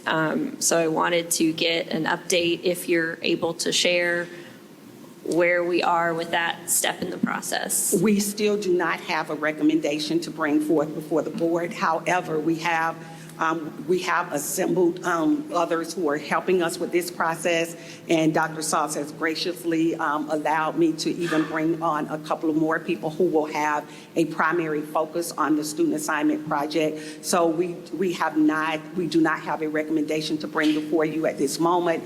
The staffing process is still underway, but we are undergirding that with additional support personnel who can help us move this forward. Okay. And then I know obviously the decision to table the item for the community engagement vendor, obviously that, has arisen recently in the last, 24 hours or whatnot. So there may not be a clear answer there, but do we have any thoughts on how that affects the timeline, or what are our plans to regroup and reassess given that? I'll take that, Dr. Weaver. Thank you for the question, Ms. McGinnis, and for the entirety of the board's feedback on this really important topic. The timeline for the opening of Sequoia Middle School and the other schools' significant renovations that were discussed, remains intact, that the fall of 27, those schools and the renovations associated with the existing schools are opening. So we owe it to the public, we owe it to any families impacted to have decisions made and awareness for families of how that impacts them as we enter the early part of next school year. Early part of next semester, so that folks have ample time to consider what that means for them. So no matter what, we know that timeline is out there. So we fully intend, by December of this calendar year, to present recommendations to the board for potential rebounding that are associated with those construction projects. Our desire for this additional support with community engagement is our effort to, make good on our promise to scale out and increase the frequency and the precision of the feedback that we can receive from the public as we look to make decisions about what we would recommend to the board. We accept that we don't have an RFP that's suitable just yet, so the work will continue. We have some things to think about in terms of scale and frequency to adjust to the reality of that RFP not proceeding today. But we have a very, very professional, dedicated team, not only these three standing there, but other members of the teams that they represent and work with them.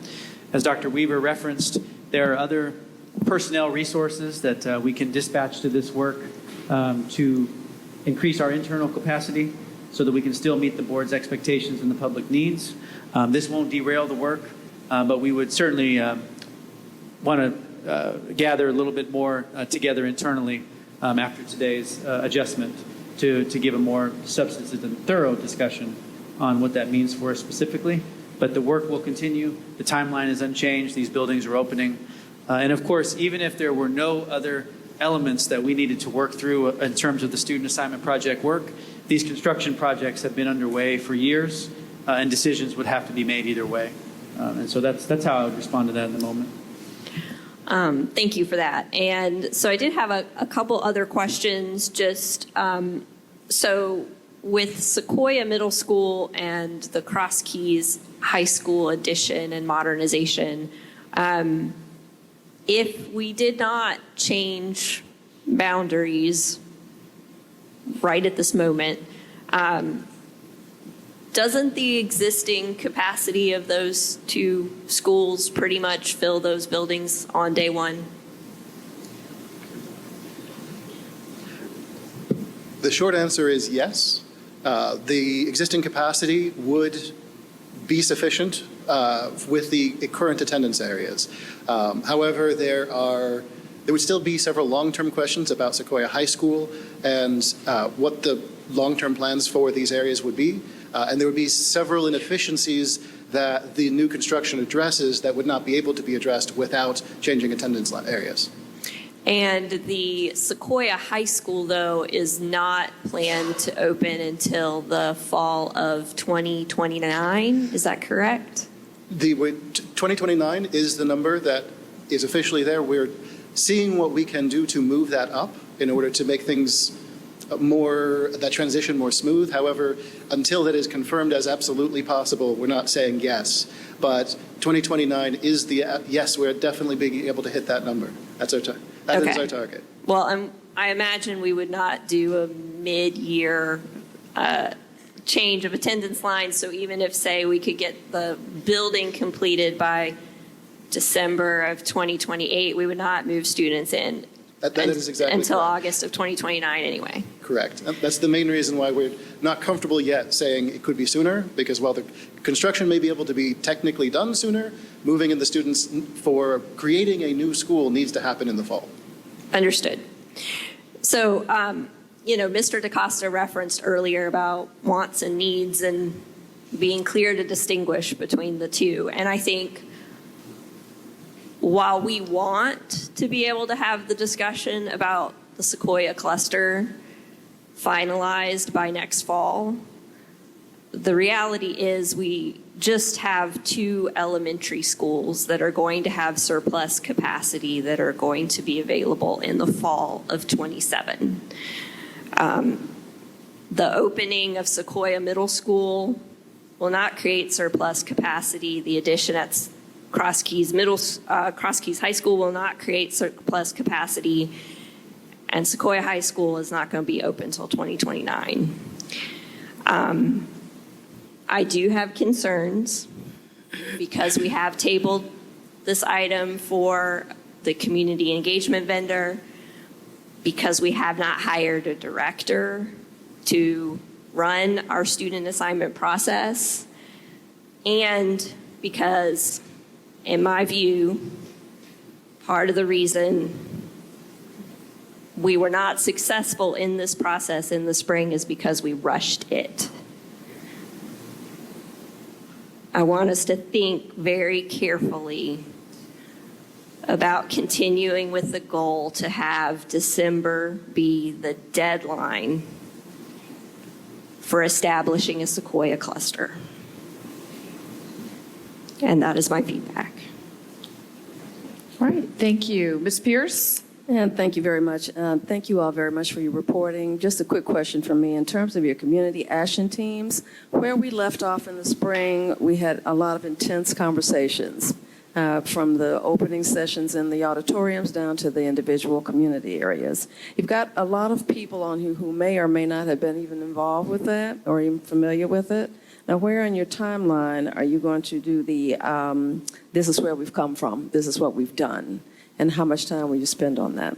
So that will be a part of the first two sessions. Once we have those teams in place, it's important for them to have the historical view.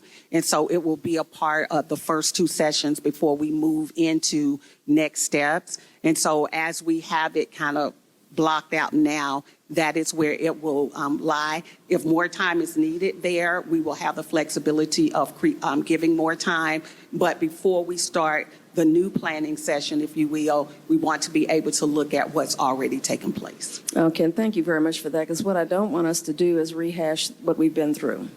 That would be just time exhausting. So I just wanted to mention that, and thank you very much for your response. Thank you. All right, I think that is it on this one. Oh, yes, Dr. Sauce. I just want to Well, first of all, I want to, of course, again, thank Dr. Weaver, Mr. Hofstetter, Mr. Williams, and so many others, some of whom in this room and otherwise, for just sustained attention, focus, and precision and adaptability on this very dynamic work. I also sincerely want to thank our Board of Education members, not only for really cogent comments today, but just for continuing to stay intently engaged, to have continue to give us very rich feedback along the way, and to very effectively represent the voices and the interests of the community, as this is a wide-ranging, very dynamic, comprehensive project that affects the entirety of DeKalb County in some way or in many ways. So I just want to offer my appreciation for the board's engagement as well, and we'll continue to proceed according to the will of the board, and we'll continue to give updates along the way on our intentions and plans as we go. Okay. Thank you, Dr. Sauce. And thank you, team. Appreciate you. Oh, one more. Ms. Pierce. Thank you. Just a very quick follow-up on this. I know I've talked about this before, about in terms of the under-enrolled schools. I'm sure you'll be looking at that, but the longer we push those back, especially for schools that have opportunity, the less opportunity the students have, the longer they have to wait. We're trying to get them as much opportunity and encouragement as possible, and the longer we prolong that, the less they'll get, and the longer it'll take for them to get it. So I just wanted to speak to that. Thanks. Thank you. Thank you, Ms. Pierce. All right, thank you, team. At this point, we'll go ahead and move to the strategic plan update, but I will remind the board this will be an information only, no discussion on this one today. So go ahead, Dr. Sauce. Thank you. I'd like to introduce our Director of Organizational Effectiveness, Mrs. Pamela McLeod, who will provide the board with an overview of some highlights related to our strategic plan as we concluded school year 2025-26. We look forward to fuller discussion at another session once she provides some informational highlights. Ms. McLeod? Yes. Thank you. Good afternoon, Board Chair Mrs. Allison Govertz, Vice Chair Mr. Owit Yasu, Board members, and Interim Superintendent Dr. Norman C. Sauce III.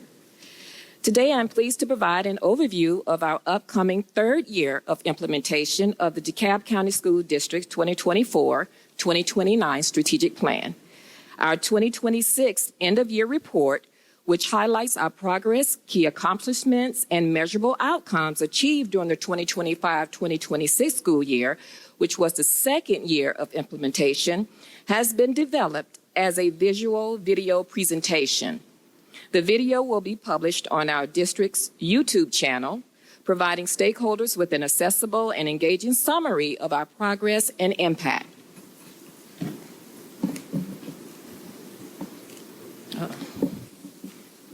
Today, I will focus on the priorities and key initiatives planned for year 3, 2026-2027, as we continue advancing the goals and objectives outlined in our strategic plan.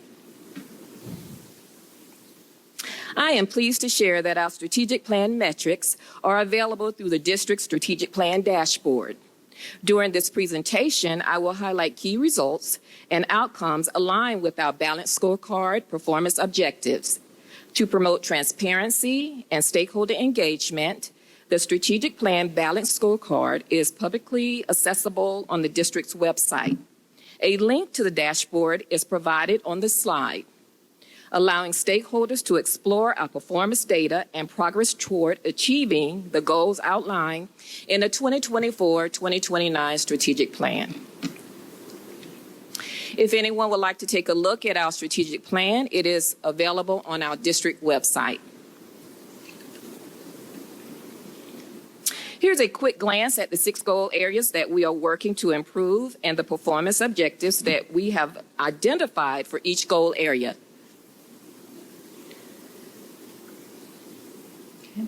Goal Area 1, student success with equity and access. Goal Area 2, school, family, and community engagement. Goal Area 3, recruit, develop, and retain talent. Goal Area 4, culture and climate. Goal Area 5, mental health and wellness. And Goal Area 6, organizational excellence. Next, we will review each strategic plan goal area and the performance objectives that will be the focus of our work during the upcoming year. Student academic success with equity and access. The designation I indicates implementation, meaning these are the performance objectives for which new strategies and initiatives will be actively launched during the 2026-2027 school year. The designation R represents refinement. These objectives are in a continuous improvement phase where we evaluate progress, make adjustments, and strengthen implementation to ensure all strategies remain responsive to the evolving needs of the district. Goal Area 1 performance objectives 1.1 to 1.6 are in refinement. Next, we will review each of the 6 strategic goal areas and highlight several key initiatives planned for Year 3, 2026-2027. For each goal area, you will see a chart displaying the performance objective, 2029 goals, targets for Year 3, and progress updates. While these charts are detailed with information for all 6 goal areas, I will only be focusing today on selected highlights using the accompanying infographic.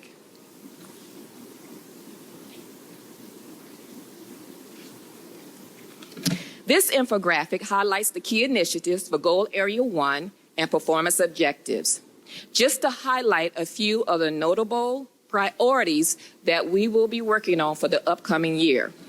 We have literacy proficiency updates, district-wide unified literacy plan. A cross-divisional plan has been developed to guide literacy work across all content areas and grade levels, as well as science of reading alignment, development of instructional modules aligned to new ELA standards focusing on language comprehension skills. For graduation rate initiatives, we have monthly cohort graduation meetings. This will include schools and leaderships to monitor 5 cohorts monthly, reviewing data on attendance, failing grades, behavior, and withdrawal codes, as well as career-focused engagement. For access, equity, and growth, we have, for a highlight, family career awareness, providing families with district information regarding career opportunities connected to specific CTAE pathways, as well as GACE preparation and Tier 2 support. This will be designed and structured literacy GACE preparation course for candidates and utilize Tier 2 instruction to close achievement gaps, academic gaps. For digital literacy and innovation, to highlight, we have Unified District-Wide Tech Showcase. This combines the tech competition and Tech for Littles into a single event to engage students in real-world technology applications, as well as emerging tech competencies. Project-based learning focused on AI, cybersecurity, and digital citizenship to showcase student proficiency in modern innovation.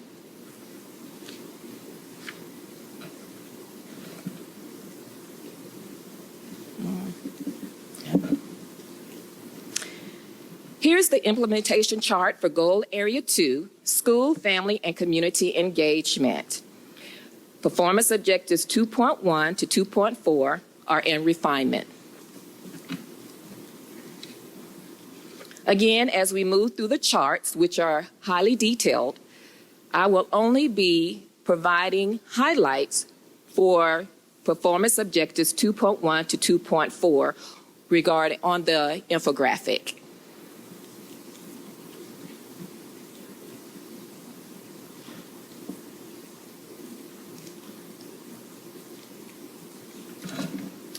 Strengthening communication and partnerships, unified social media strategy, establishing official school accounts and joint tagging to increase a cohesive digital presence. We have expanding professional networks, joining local chambers and boards to foster district-wide initiatives and partnerships. We also have multilingual outreach and engagement. We have translation and interpretation tools. This will be providing all schools access to Plunet and ELSA to document and meeting translation. We also have International Parent Engagement Series. This series will include 5 sessions.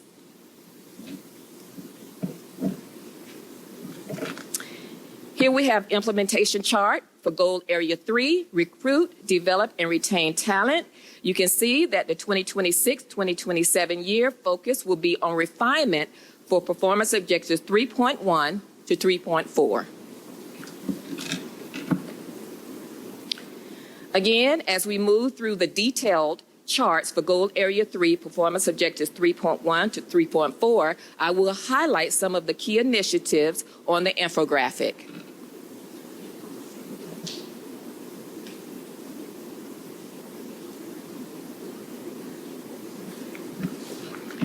Building the talent pipeline. For teacher certification pipelines, we have Ignite Teacher Residency Program, which will prepare aspiring educators through hands-on classroom experience and expert mentorship, as well as Pair-to-Teacher Program, which will enable paraprofessionals to earn teacher certification while continuing their district employment. We have Student and Leadership Development with Aspire, Grow Your Own Pathway. This will encourage students to become educators and return to serve their home district. We will also have the LEAD Leadership Program, establishes a structured pipeline for career progression aligned with district needs.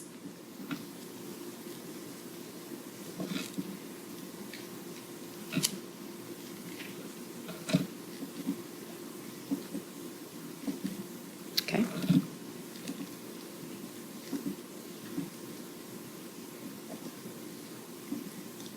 I think I'm going back too far.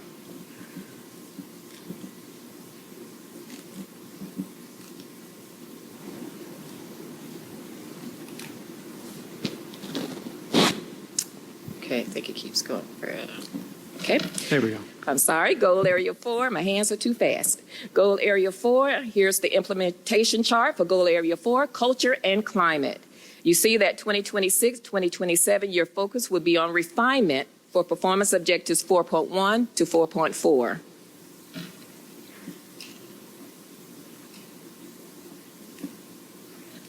As we move through the charts for Goal Area 4, performance objectives 4.1 to 4.4, again, I will provide highlights of the key initiatives on the infographic.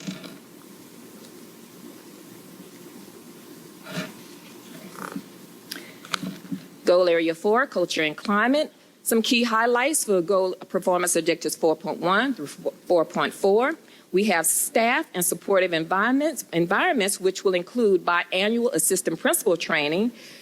We will have the Due Process Lounge, a weekly 1-hour Friday session hosted by the Division of Wraparound Services to provide administrators with guidance and effective student support strategies, as well as restorative practices and GAMTSS.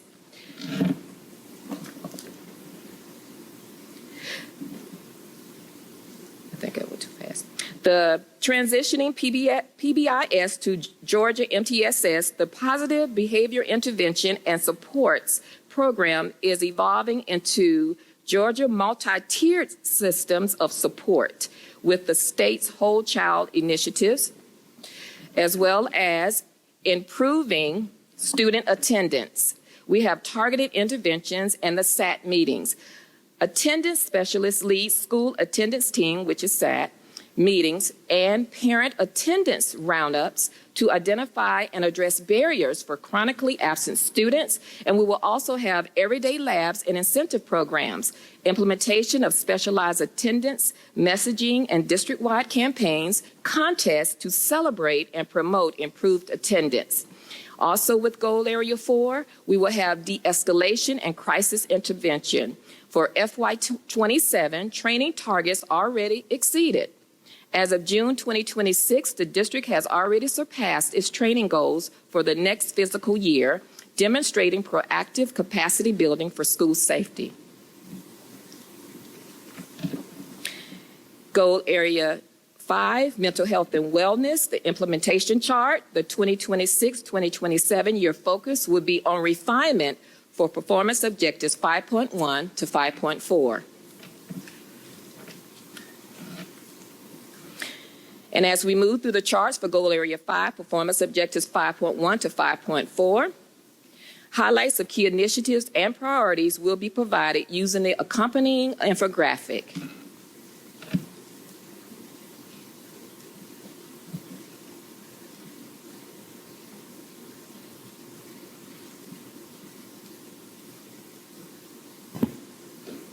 So now respond to Ms. McLeod.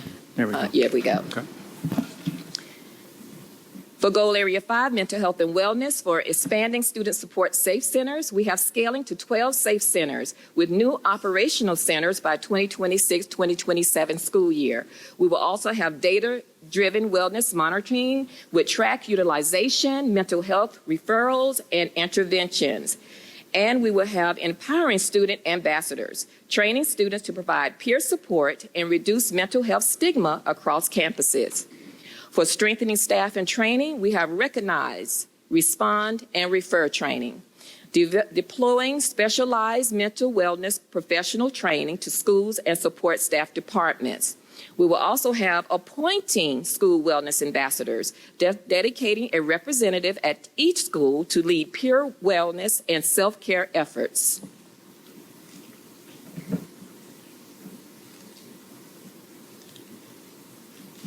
Okay. And our last goal area 6, organizational excellence. And you can see on this chart for year 2026-2027, performance objectives 6.1 to 6.5 are in refinement. And as we move through the last charts for goal area 6, performance objectives 6.1 to 6.5, I will again highlight the key initiatives on the info chart.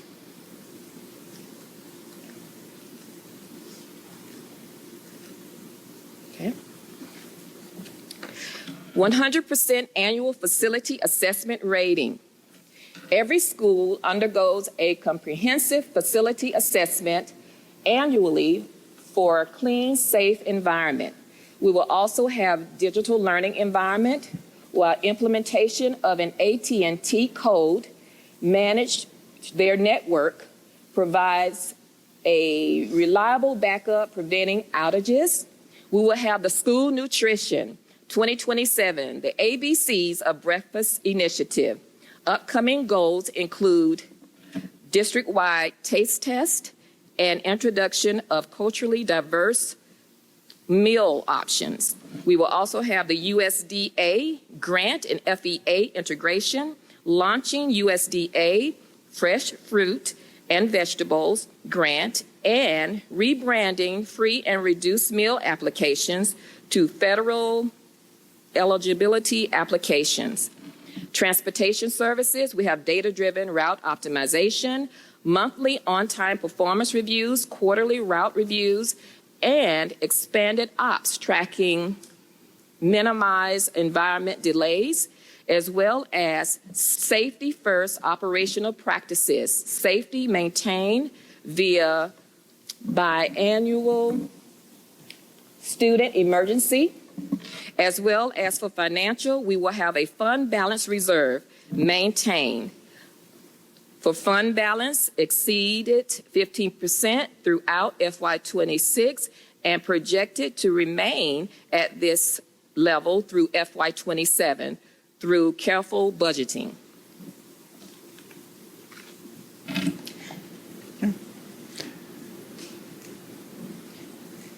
Okay. Get the clicker to behave.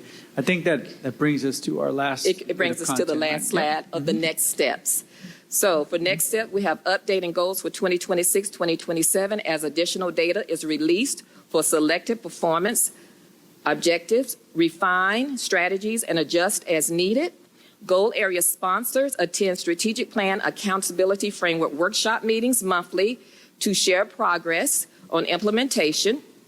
Progress towards the year 3 goals will be shared with the board and community at the January 2027 board meeting. Thank you, Ms. McLeod. And we also look forward to a continued discussion with our board as well at a later date. So thank you for that overview, Ms. McLeod. Appreciate you.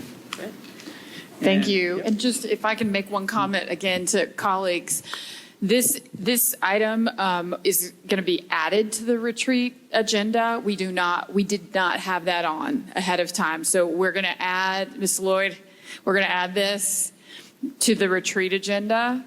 I'm not sure of how much time to designate for it. It is a lot of really great information. So I would ask again, colleagues, if there are certain aspects of this that you would like us to focus on for discussion in August, please let me and or Dr. Sauce know so that we can allot the right amount of time and ask Ms. McLeod to bring the right information. Okay, thank you. Dr. Sauce? Thank you, Madam Chair. Moving on to our next presentation associated with the interim superintendent's report. I'm going to introduce Dr. Sean Tart and his team, our acting chief academic officer, who are prepared to share updates with the board around our curriculum adoption process in general, and also as it relates specifically to an agenda item on today's agenda for action later in the meeting. Dr. Tart? Thank you. Good afternoon, Board Chair Gevertz, Vice Chair Mr. Yatsu, members of the board, and Interim Superintendent Dr. Norman C. Sauce III. Thank you for the opportunity to present key information today about the Social Studies Instructional Resource Adoption alongside Dr. Rose Prejean Harris, Assistant Superintendent 6 through 12, and Dr. Victoria Anderson, our Senior K-12 Social Studies Coordinator. Today, we'll provide an overview of the instructional resource adoption process, state standards, district curriculum, resource alignment, the instructional approach to sensitive topics, and teacher training. Together, these components work in concert to support high-quality teaching and learning. Now picture a Dekalb student opening a textbook chapter that touches his or her own family history, finding only one paragraph, a single photo, or one point of view. Now multiply that across every classroom, every background, every community represented in the district. That is the weight behind the decision of selecting an appropriate instructional resource. Selecting the right instructional resource matters. It matters to parents who want their children to see themselves in the curriculum. It matters to students who deserve to see an accurate account and complete history.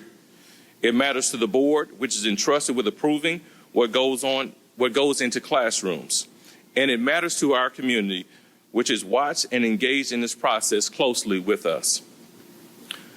The truth we build this entire process around is simply this. No single resource, however well vetted, will ever tell the story of any group's complete history. That is exactly why Dekalb does not treat resource adoption as the finish line. We treat it as one leg of a three-legged stool. The first leg is the vetted resource itself. The second is the capacity building of our teachers so that they are equipped to recognize and check bias in any material they teach.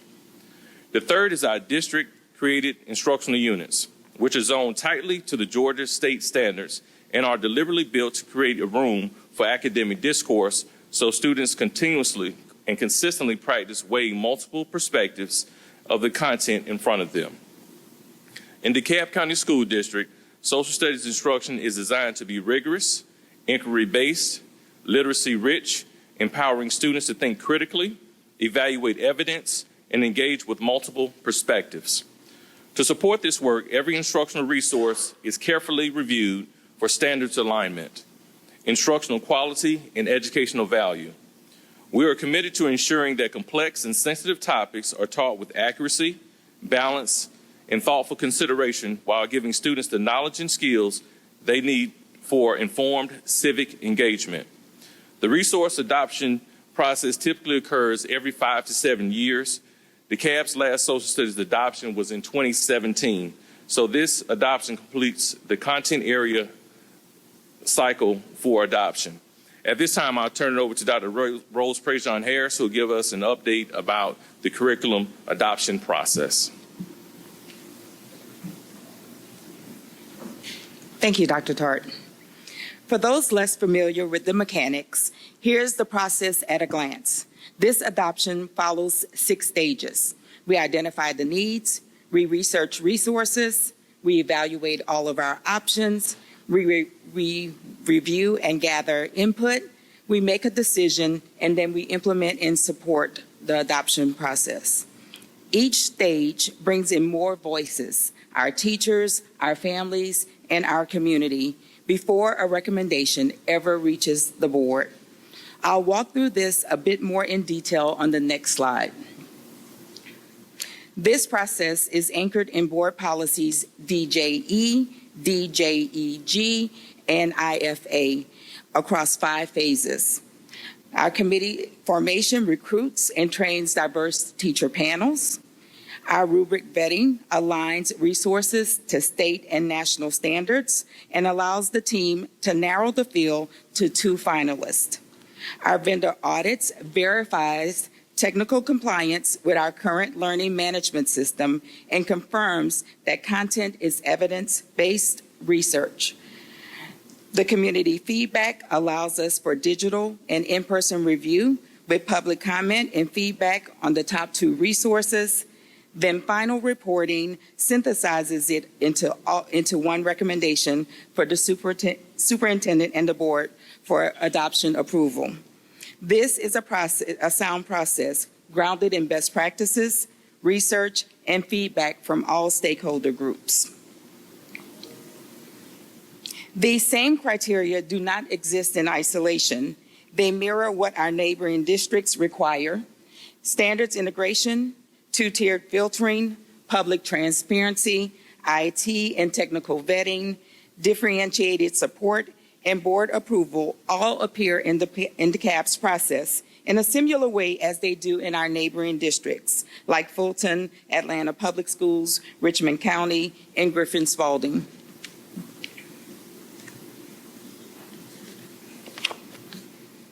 Our process is not an outlier. It reflects a shared statewide standard for what a responsible adoption looks like.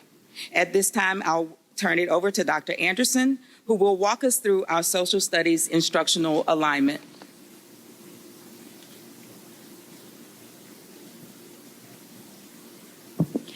Social studies instruction in the DeKalb County School District is grounded in the alignment of the Georgia Standards of Excellence, Georgia Department of Education teacher notes, the district curriculum, and our adopted instructional resources. These components are intentionally designed to work together, not in isolation, to ensure every classroom provides consistent, standards-aligned, and high-quality instruction that supports meaningful student learning. The Georgia Standards of Excellence establish what students are expected to know and to be able to do at each grade level. Georgia Department of Education teacher notes build on those standards by providing essential context, content support, and instructional guidance, helping teachers move beyond simply covering the standards to teaching them effectively and with coherence. Our district curriculum is DeKalb's standards-aligned instructional framework that organizes learning expectations, instructional resources, and assessments into a coherent system. It provides a consistent foundation for teaching and learning across all DeKalb schools while ensuring instruction remains aligned to the Georgia Standards of Excellence. Our instructional resources, including textbooks, digital platforms, and consumable materials, provide content, context, and multiple perspectives that support standards-aligned instruction and foster critical thinking.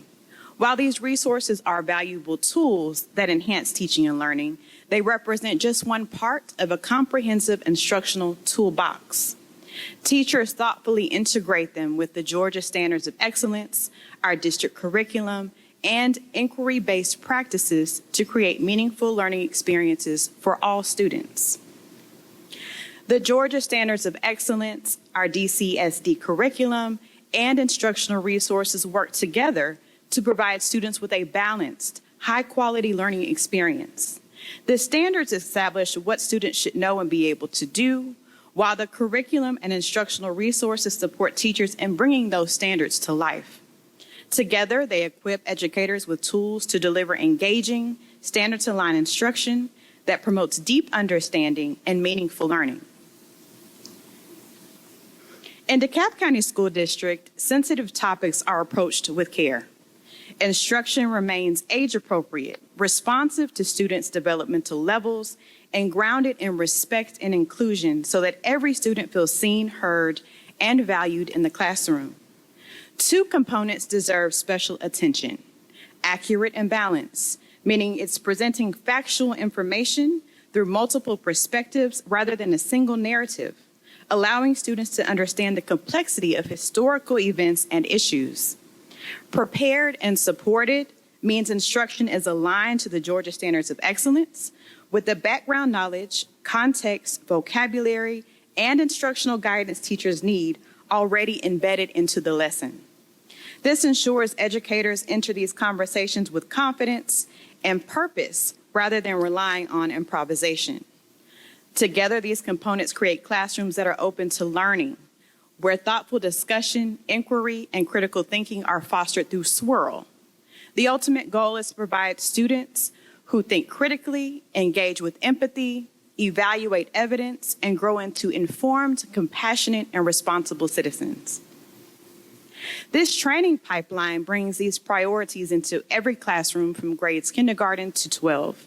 It includes yearly pacing aligned to the Georgia Standards of Excellence, clear guidance for teaching sensitive topics, inquiry-driven instruction grounded in the state's social studies instructional framework, intentional swirl literacy practices, and collaborative professional learning communities, or PLCs, that translates these components into effective daily instruction.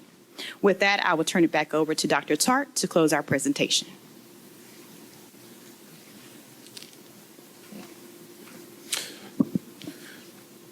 As we conclude this presentation, 4 things stand out. This has been a rigorous policy-aligned process: standards, not a single resource; guide instruction. No resource tells the full story alone, which is why we pair it with teacher capacity building and district-created units. Exclusively, a training pipeline carries all of this into every classroom K through 12. For example, we started with social studies training with teachers this summer through a session for professional learning opportunities, and this will continue throughout the SY 26-27 school year, starting with new teacher orientation, which began today, and it will continue throughout pre-planning. We continuously revise our instructional units to meet state standards and provide culturally responsive experiences for our students. In the event any portion of the adopted instructional resource generates significant concern or contention when addressing a sensitive topic, the district may elect not to utilize this specific portion of the resource. Instead, a team of district curriculum writers and content specialists would develop a guided instructional unit aligned to the Georgia Standards of Excellence. The district-created unit will include a sample lesson plan, instructional guidance, and supplemental resources that have been thoroughly vetted by the district team to ensure academic rigor, age appropriateness, and standards alignment. Teachers will use the district-approved materials to provide consistent, high-quality instruction on this topic. Thank you for your time and attention. At this time, we open the floor for any questions that the board may have. Thank you. Questions? McGinnis? Thank you. So I was curious, and relative to the social studies curriculum, since that's what we discussed in this presentation, how many people participated in the public viewing that we had at Fernbank Science Center? Do you have that information? I would have to get the exact numbers, but we opened the process up to the public, so any public member can come and attend the sessions to review content materials. Again, we have a large room set up where they can look at every resource from K through 12, and we can get the exact numbers to you.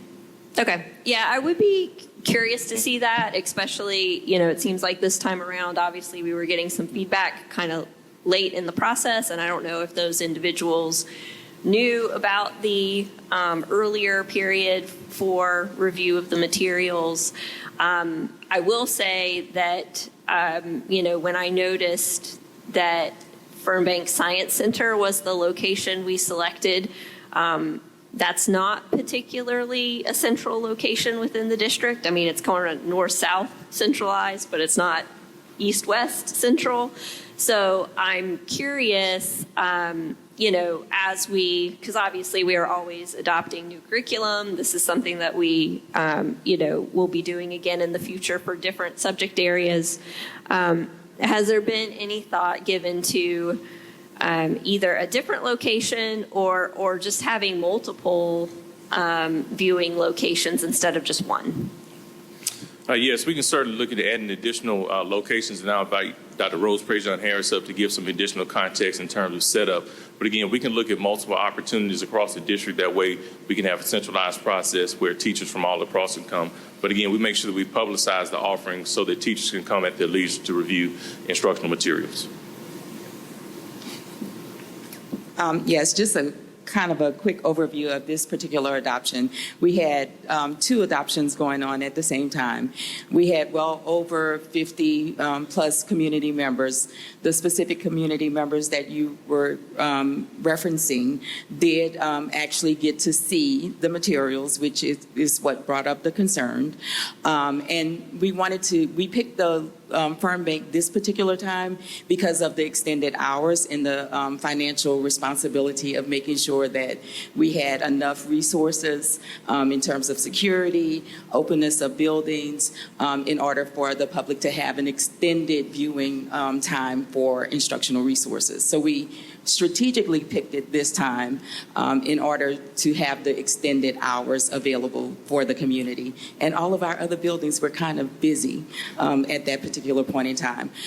We are going through a new adoption cycle, and part of going through that new adoption cycle, we'll have a cross-divisional set of committee members to pan out all of those new details with what our new process might look like, in consideration of all of those things, including multiple locations for viewing for the public, and actually a more extended time as part of that process also. Excellent. Well, and for those who might have forgotten, the other curriculum was science. So I don't think that the Firm Bank Science Center was necessarily a bad choice. It was certainly topically related for the science curriculum, but I think if we can add locations in the future, that would, just enhance the ability for people across the district to be able to participate. Absolutely. Thank you, Ms. McGinnis. Mr. DaCosta? Thank you so much, and thank you all for your presentation. And thank you, Dr. Sauce, for these dashboards. Because as I look at the dashboard, it shows approximately about 23% of our scholars in the 8th grade are performing at proficiency rate. So according to this new rollout or plan that you all have for social studies, what are some of the gaps that we've been having throughout the actual years? How can this new phase or this new curriculum, help increase proficiency for our scholars? Thank you, Mr. Costa, for the question. One, we're going to start out with the instructional rollout much earlier. The point of doing the instructional resource adoption earlier so that we give our teachers a longer runway to unpack resources, build lessons that are relative to their classrooms, and just totally understand the content. For example, our high school, our secondary leaders will begin unpacking the resource this fall, and then our elementary school teachers will begin doing unpacking of the resource in spring of 2026 with full implementation the following year. So again, the longer runway that we have, the more successful for teachers, and we were very intentional with being able to do that to give our teachers enough time to prepare and allow us to adjust instructional units accordingly. So this implementation is not starting August 2nd? So 6 through 8 will start initially in August. And then K-5 starts in spring of 2026. Again, there are certain courses that we'll jump right into for instructional exposure. But again, we wanted to adopt the resource, allow us an opportunity to effectively train teachers, build lesson plans, and give our teachers a longer runway. In past, the adoption process has moved a little bit quicker, but with this time we had the opportunity to be able to slow it down just a little bit and answer the call of teachers to give them more time and to allow us to work more hands-on with professional learning and PLCs with teachers. Yeah, so I know historically, our educators have been having concerns about how the district rolls things out. So if this is supposed to start August of this year, and we're like right around the corner, how much time does that actually give to our educators to help, with this new rollout? So it's grade 6 through 8 that would be intended to start in August, and K-5 is the intention is to start in spring of 27. I think you misspoke, Dr. Tart, spring of 26. Yes, spring of 26, yes. Okay, but are we prepared for August for the 6 through 8? Dr. Tart, can you and your team speak to, please, the preparations, particularly for middle school, presuming that the board would approve this item today? Yes, I'll invite Dr. President-Harris to give some context as we begin to work with our middle school teachers. Actually, early this summer, we had 2 engagement sessions at Miller Grove High School for all of our elementary, middle, and high school sessions to go through content, teacher notes, and so forth. But I'll let Dr. President-Harris give some additional context. So again, the instructional resource itself is only one leg of the process, and we've already started to develop our curriculum units for those particular content areas that we plan to roll out this August. So teachers had an opportunity this summer to actually engage in the rewriting of those units. And again, we're constantly going through revisions, and we will continuously do that. However, they already had the opportunity to start to engage in the rewriting of those curriculum units. They already had engaged in the curriculum at a glance, which is our pacing for those particular classes. And so our social studies coordinators, our senior coordinators, and our PLFs have done a great job of engaging teachers already in the process and having them to actually look at the state standards and align our district curriculum to the state standards. At this particular juncture, now all we have to do is make sure that when we introduce the new instructional resources, that we are doing pages like giving them the direct segments of that instructional resource that goes along with the curriculum that we've already written. So again, the instructional resource is just one leg. The training has already begun in terms of the rewriting of the units and the training of the teachers for implementing those new units. Okay, and which is actually our curriculum. The instructional resource is not the curriculum. The instructional resource, again, is just a tool that we use to help enhance our curriculum. The district writes the curriculum based on the state standards. Okay, and we reached out to educators within Dekalb about these new tools that is being proposed. So again, so the new tools, because they are not adopted, we cannot physically have them inputted into our units until after the adoption. So until a resource is actually adopted by the board, we actually can't use it in the writing of the curriculum. And we don't actually use it in that way. We use it to supplement the curriculum itself.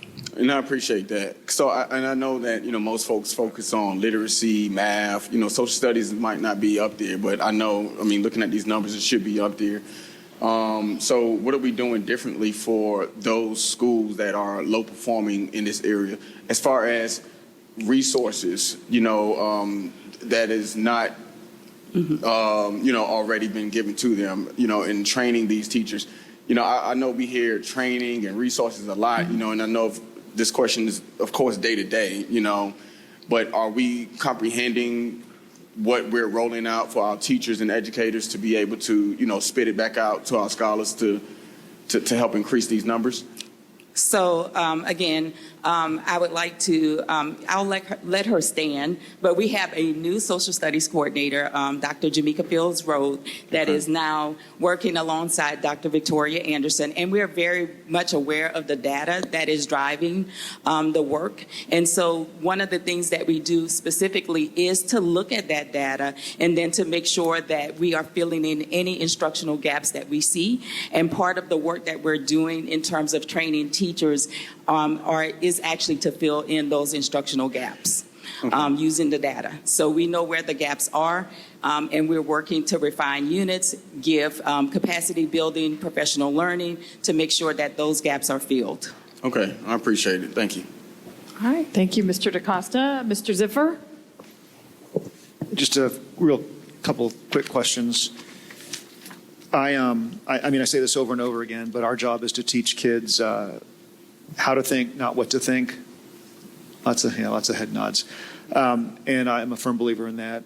So a couple of just very basic questions.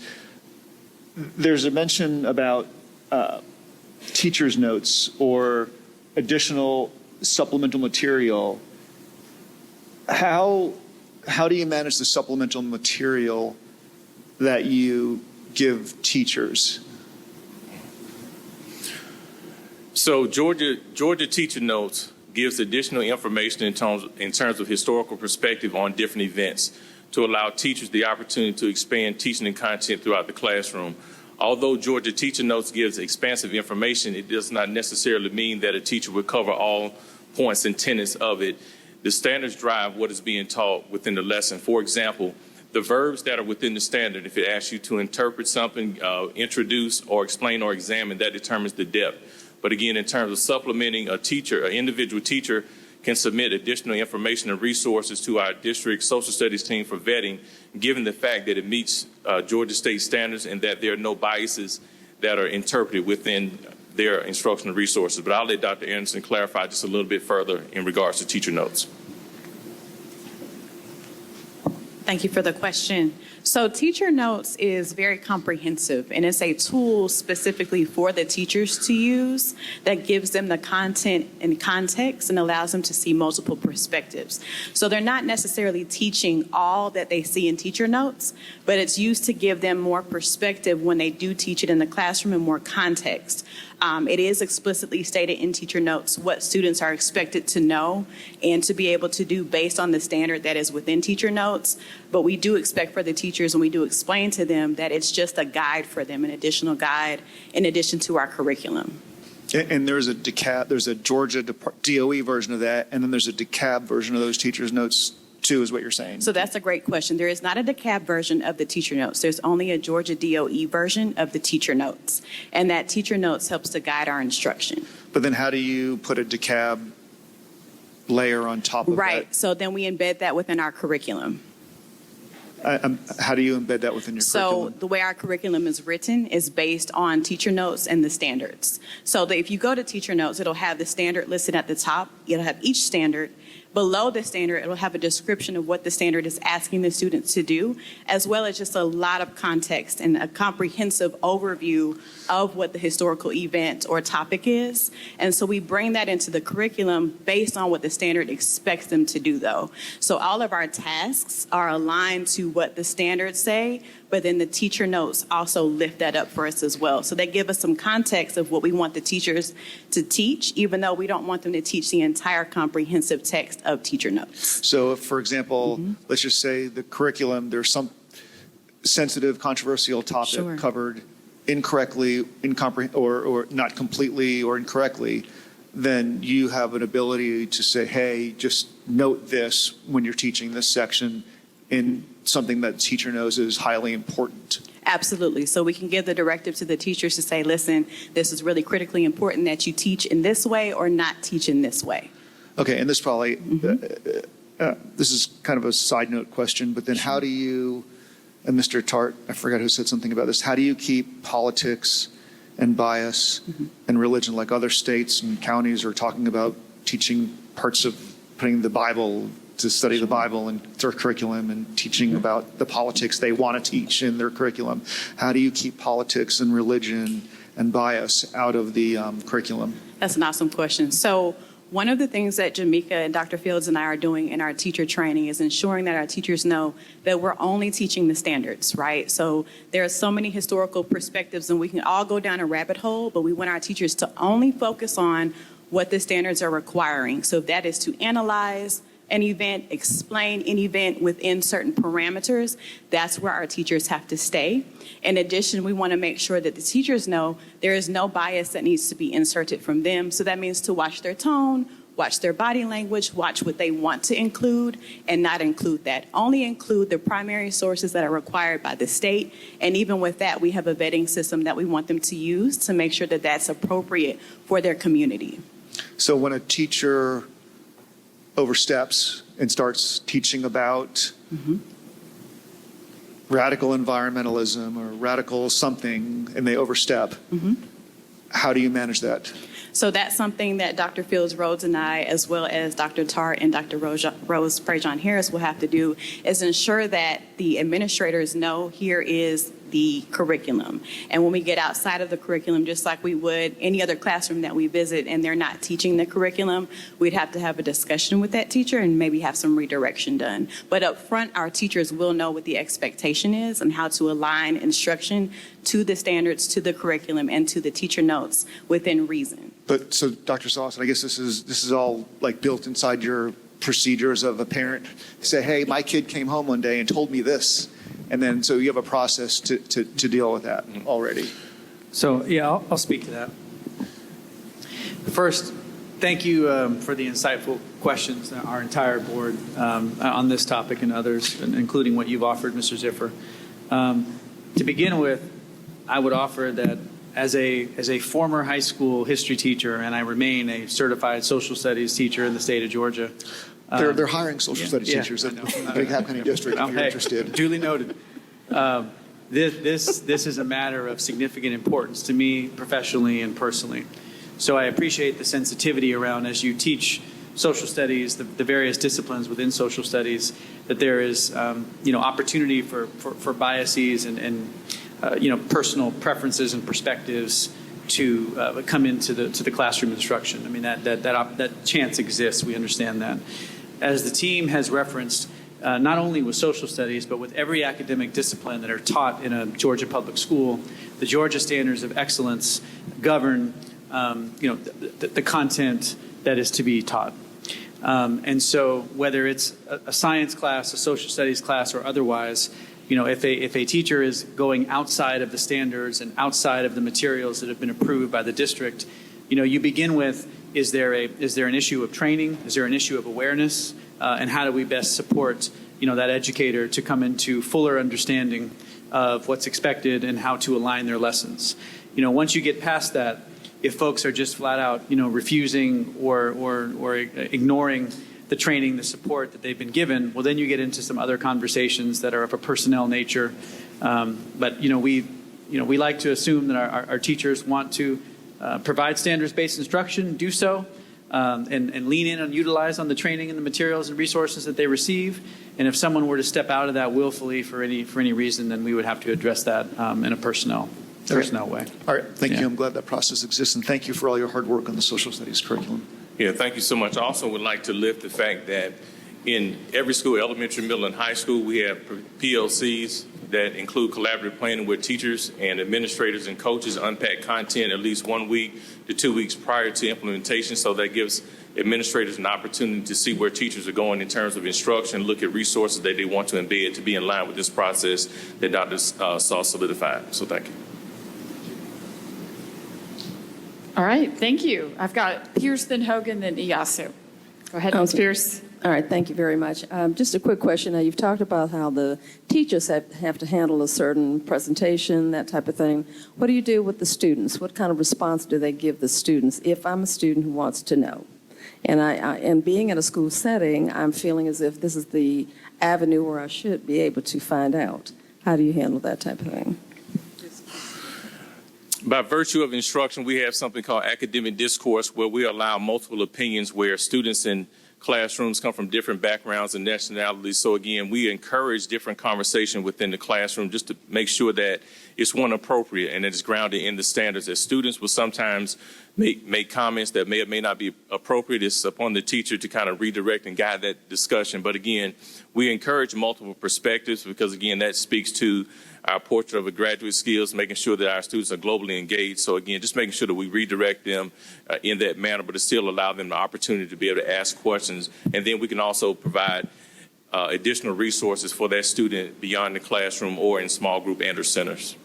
Okay, you just answered my secondary part there. I was just going to say, are we allowed to go ahead and give them some references to go to? So thank you. Thank you. All right, thank you. Dr. Hogan? All right, thank you so much for the presentation and reviewing the process. As you know, I have an education background, and I know the difficulty it is in going through the adoption process.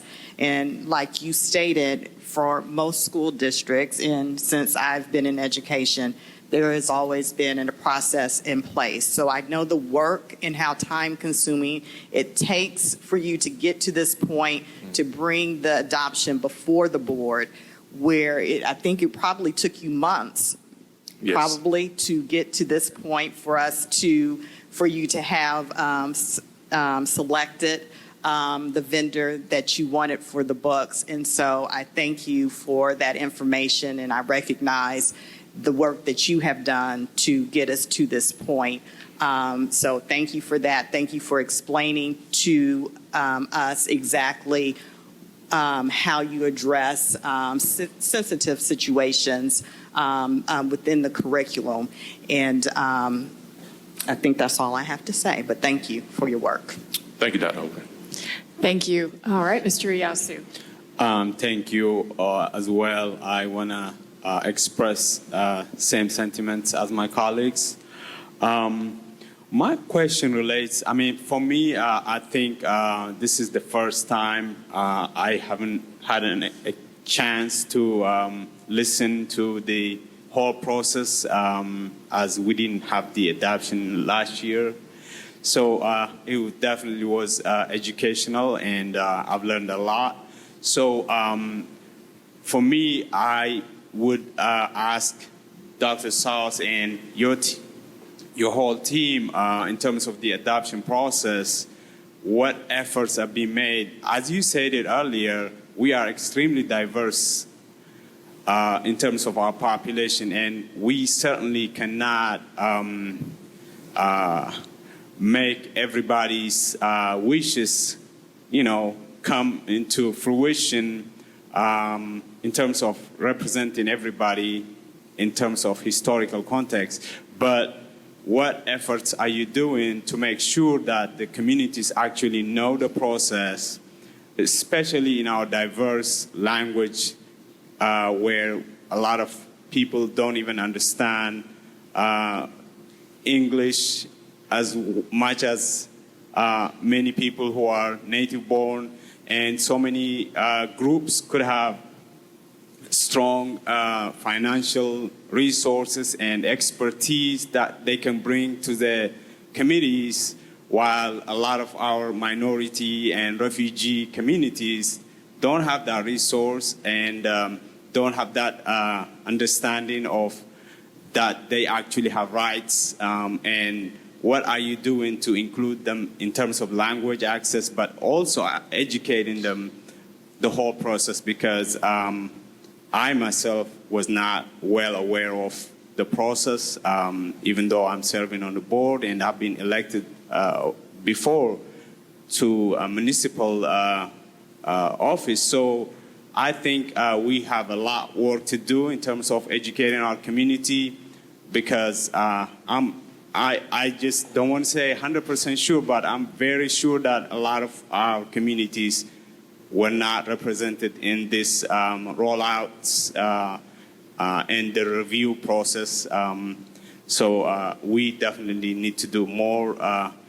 And I definitely want to ask the question that what have been done to include everybody? That's number one question. And the other one is what is also being included in terms of training our teachers, like new developments, like you said earlier. I think you mentioned that there is a way that they could get some supplemental texts or information or resources that they can use. I need more clarity on how that works. And last but not least, I just want to, I understand some things could be considered controversial today, but probably 10 years from now may not be controversial, may become a mainstream story. I'll give you an example. I don't want to diverge, but Nelson Mandela, whom we call one of the most peaceful people now, was considered a terrorist until 2008. So I definitely want to see how do we also, I know we can't teach that to our kids. They don't have that understanding of historiography, but I just want to say that we need to be mindful of sometimes what is today's perception can always evolve 10 years from now. Thank you. Thank you, Mr. Yasu, for the question. We look forward to expanding our reach and informational sessions to all of our internal and external stakeholders. Just recently, we had a steering committee where we brought this process to all of our stakeholders inside of our district to, one, bring them up to speed about our instructional resource adoption process and to continue to make sure that we expand beyond what we traditionally have, expanding the members from multiple areas and departments. Also, we want to expand reach to our schools through our PTAs, our PAC councils for engagement and involvement in that process. As we began to select teachers to be a part of this process, it represented teacher members from every region, every area, to make sure that we were inclusive along with looking at data. But again, we appreciate your comment. We'll make sure that we continue to expand reach to our internal and external stakeholders so that we can make sure that our curriculum meets the needs of our students and our teachers. In terms of training, we have an opportunity where we meet with our department chairs and teacher leaders once a month to discuss content. So again, it allows us to work with teachers who are new teachers, veteran teachers, and just also bring them up to speed about what content has changed. As content changes over time, we mentioned that textbook adoption is 5 to 7 years. And so sometimes when a vendor has published information, some of the information is already outdated. The good thing about our instructional resource adoption process is that we have online digital resources, so we work with the vendors to update content along the way. And also, if there are significant changes, they will send us excerpts to place inside the textbooks as well. Okay. Thank you. Thank you. Ms. McGinnis? Thank you. Sorry. Hopefully just a quick question, but going back to the adoption timeline, I feel like last month when we made the decision to table the item, we were told that none of these would be adopted for this school year. And so I'm just trying to seek clarification on where the discrepancy might have come from in the information we received. Ms. McGinnis, that was in error on my part. So I prematurely gave you that information before I got clarity that the 6 through 8 portion was intended for this fall. So that was an error on my part. So I apologize for that lack of clarity. Thank you for owning the mistake. But I was a little surprised to hear that because obviously that is a short runway for our teachers in terms of getting ready for the upcoming school year. Thank you. Dr. Hogan? Sure. Sorry about that. One additional question. When was the last time that we had a social studies textbook adoption? Just curious. 2017. 2017. Okay. Yes, ma'am. Okay. Thank you. All right. 2017, none of us were on the board, so this is our first social studies curriculum adoption. So thank you, team. Well done. Appreciate it. Dr. Sauce, we'll keep going. Thank you. So thank you, Dr. Tart, Dr. Prejean-Harris, Dr. Anderson. Appreciate your presentation and time to prepare and answer those great questions. So our last presentation for today under the interim superintendent's report. Momentarily, I'm going to introduce Mr. Byron Schoeneman, our CFO, who's going to likewise introduce our guests from RTI International, who are going to present a summary of their findings and considerations and recommendations related to a central office assessment that we just conducted. I want to remind the public that in February of 2026, the board approved the RFP for RTI International to work closely with us to conduct a study that compares us to peer districts in the state and around the country in terms of our central office posture, staffing, positioning, workflow, and to come forward with findings in terms of how we compare, and also present recommendations for improving our efficiency to ensure maximum impact on the classroom and on the needs of teachers and students in classrooms with and through our central office setup. So we are pleased to invite RTI International to come and share with the board and the public summaries of their findings. So Mr. Schoeneman, I'll invite you to take it from there. Thank you, Dr. Sauce, and I'll reiterate some of the things that you've already said. So good afternoon, Madam Chair, Mrs. Gevirtz, Vice Chair, Mr. Iyasu, Interim Superintendent Dr. Sauce, and board members. At the February 2nd board meeting, the board awarded RFP 26-719 to RTI International for the Central Office Operational Assessment.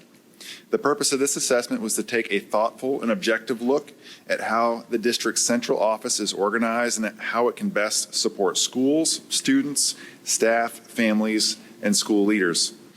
Specifically, the assessment was designed to examine whether our central office structure is aligned to provide the most effective and efficient support, while also identifying opportunities to reduce unnecessary overlap or positional redundancy. The work also included benchmarking against comparable organizations, particularly those that are similar in size, student needs, community context, and operational complexity. The overarching goal of this work is to help position the DeKalb County School District Central Office to deliver services in a way that is supportive, responsive to schools, and fiscally responsible to the public. Over the past 4 months, RTI has worked diligently and intentionally to complete this important assessment. And at this time, I will turn the presentation over to Mike Martin, who is the Director of Strategic Consulting with RTI. He's going to introduce his team, review the methodology and approach that was used, and share the common themes and key considerations that are identified through the analysis. Mike? Thank you. Good afternoon. Thank you, Dr. Schumann. Thank you to board members, to the superintendent. We appreciate your faith in us doing this work. And what I'm going to do in the next 15 minutes is sort of go through an overview of our the central office assessment, and then we'll leave some time at the end for questions. I'll be joined by my colleagues, Mr. Canyette and Dr. Rogers, who will come up to help answer questions. So I'll jump right in. Just to give you a sense of what we'll do with the time, we're going to just provide a brief overview of the report, the purpose, the scope, overview of the methodology, provide some framing kind of in the context of DeKalb County Schools, and then the lion's share of what I'll present will just be going through the findings and considerations, and then we'll leave time for a discussion at the end. And one thing I will just say to you as we do this work, sorry, you're good, is, this is really important information. What the central office does is really important. It's complicated. We think this is the start of a conversation, not the end of a conversation. And it really matters to folks that work in the central office. It's about jobs, and it's about who you report to on a day-to-day. So we know that it's close to the bone. It's important, but you guys are responsible for 90,000 some students, and so it really matters.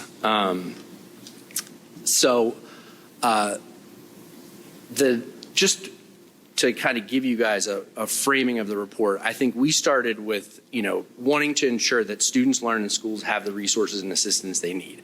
That is like the fundamental thing that drives or should drive IT and HR and support to schools. And so we grounded our work thinking through that lens. And our focus was structuring for efficiency and effectiveness. And so we'll talk about some of the findings and implications of those.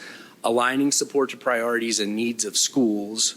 Just thinking about your strategic plan, which you heard about in a previous presentation, when we think about recruit, develop, and retain talent, that's your goal 3. That's a big part of this work. And then, of course, organizational excellence, goal 6. So it really is aligned. And then to unearth redundancies, gaps, and unclear responsibilities. The why of doing it is to understand how the district is structured and staffed compared to comparison districts. So we'll go through that at length. Surface areas where roles and responsibilities may lack clarity or need improvement, and really to provide an evidence base to inform future decision making. And again, just to emphasize, we believe this work at the central office matters, and they play a really important role in enabling schools and educators and therefore students to thrive. So that's why we do this. Okay, so let's kind of get into the data. So what we did, we had sort of two main sources of data that we gathered over the last 4 months. We have 10 peer districts that were benchmarked against Dekalb, both Georgia districts and national districts. We compared central office staffing footprint, cabinet structures, functional distributions of roles, and we used position files and org charts and district data from those other districts and from Dekalb. And then we also conducted a second set of interviews, executive interviews, central office focus groups, principal focus groups, and an open-ended questionnaire for the central office to get feedback. And we're exploring how the organization works in practice, roles, coordination, decision-making systems, and school support. And we, obviously are gathering firsthand perspectives and analyze those for recurring patterns. And just to be clear, none of this work is about individual performance. This is about the structure of, we didn't gather that information, but it's really about how the central office is structured and operates towards achieving important goals. Just a kind of context, I think throughout this experience, we found a lot of dedicated staff really working on behalf of students. So that is core to what I think the mission of DeKalb County Schools is. We also understand, gathering context, that there's been a lot of change in the last several years, and that the district is facing significant budget pressures. We don't address the budget pressures specifically, but obviously that is a reality of your context, which we've come to understand. Our anticipated uses really are to inform priorities and planning, especially thinking about, you guys have a 27-28 budget planning cycle. So we really believe that it can inform that, and to provide data and considerations that can drive long-term decisions about structure, processes, and leadership. And, as we go through this report, when we get to questions, if there are pieces of data that we can gather after this, we're happy to do that and figure out what additional information the board needs.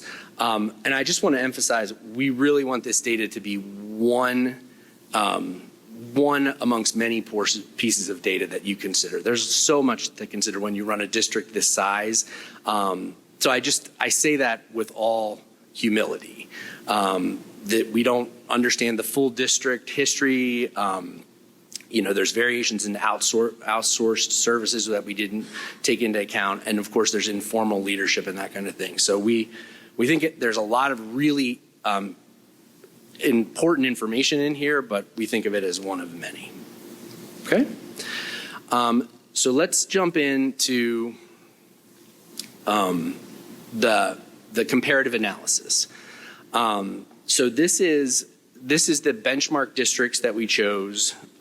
We assessed them in terms of overall central office staffing size, functional area staffing relative to district size, cabinet composition and comparisons, so the divisions, and how peer districts do that, division structure, and some departmental analysis as well. One of the things that I think is really important to know about this type of work is that, one, there's no right way to organize a district, right? There's a lot of, the comparison is valuable, but there's no single right way to do it. And no district reports it in exactly the same way. So we, in our analysis, and we can talk more about that if you'd like to hear about it, we do some efforts to make them comparable. So if you call HR Chief People Officer, right? There's some degree to which that's an obvious thing, but there's some decisions we make about how we categorize people to try to make them as comparable as possible. And of course, one of the things that we can't know, just like we couldn't know this about Dekalb, is why a central office is arranged exactly the way it is. As you probably know, there's lots of history and changes that happen and budget pressures that lead to arrangements. And so I think this opportunity represents an opportunity to sort of deliberately and carefully think about what we want that structure to look like through a process that happens over the next several months of this school year. Okay. So the districts that are in our sample are here on the slide that we compared. They are a combination of sort of Georgia-based districts and then some national districts of comparable size. We have some districts that are smaller intentionally just to kind of see what those numbers look like in a district that's significantly smaller. We thought that would be informative, but this serves as the backbone of our comparison. So one of the big sort of findings that we came away with is, so DeKalb County Schools in the sample of districts that we chose ranks third highest in terms of staffing, that is FTE per 100,000 students. Per 1,000 students, yes, not 100,000. Thank you. One of the important notes on this slide, I will say, is that Charlotte and Griffin Spalding gave us files with vacancies included, as did DeKalb. So we also did an analysis, which is captured in the second bullet, that excluded the vacant positions, and that creates 26.2 FTE per 1,000 students. So that's probably the better comparison, but just in terms of looking at their files and the full files, including vacancies, it was 29.9, but 26.2 is without vacancies, which is what most of the files that we got had. Just a point, just a higher ratio is not proof of overstaffing. It's just a piece of data to examine. All right, now let's move to sort of functional areas, and we want to talk a little bit about kind of how we did this work. Like I said, districts, they don't all have 10 boxes that they fill in exactly the same way in terms of their divisions and structures. They call them different things, they organize them in different ways, and I think that's one of the probably important findings to come from this is how DeKalb does that versus other districts. So we basically use these categories to allow us to make comparisons, and we used DeKalb's as sort of the kind of organizing structure to help us make comparisons there. And a couple things that we found that I think are important here. Operations is the largest area in every district.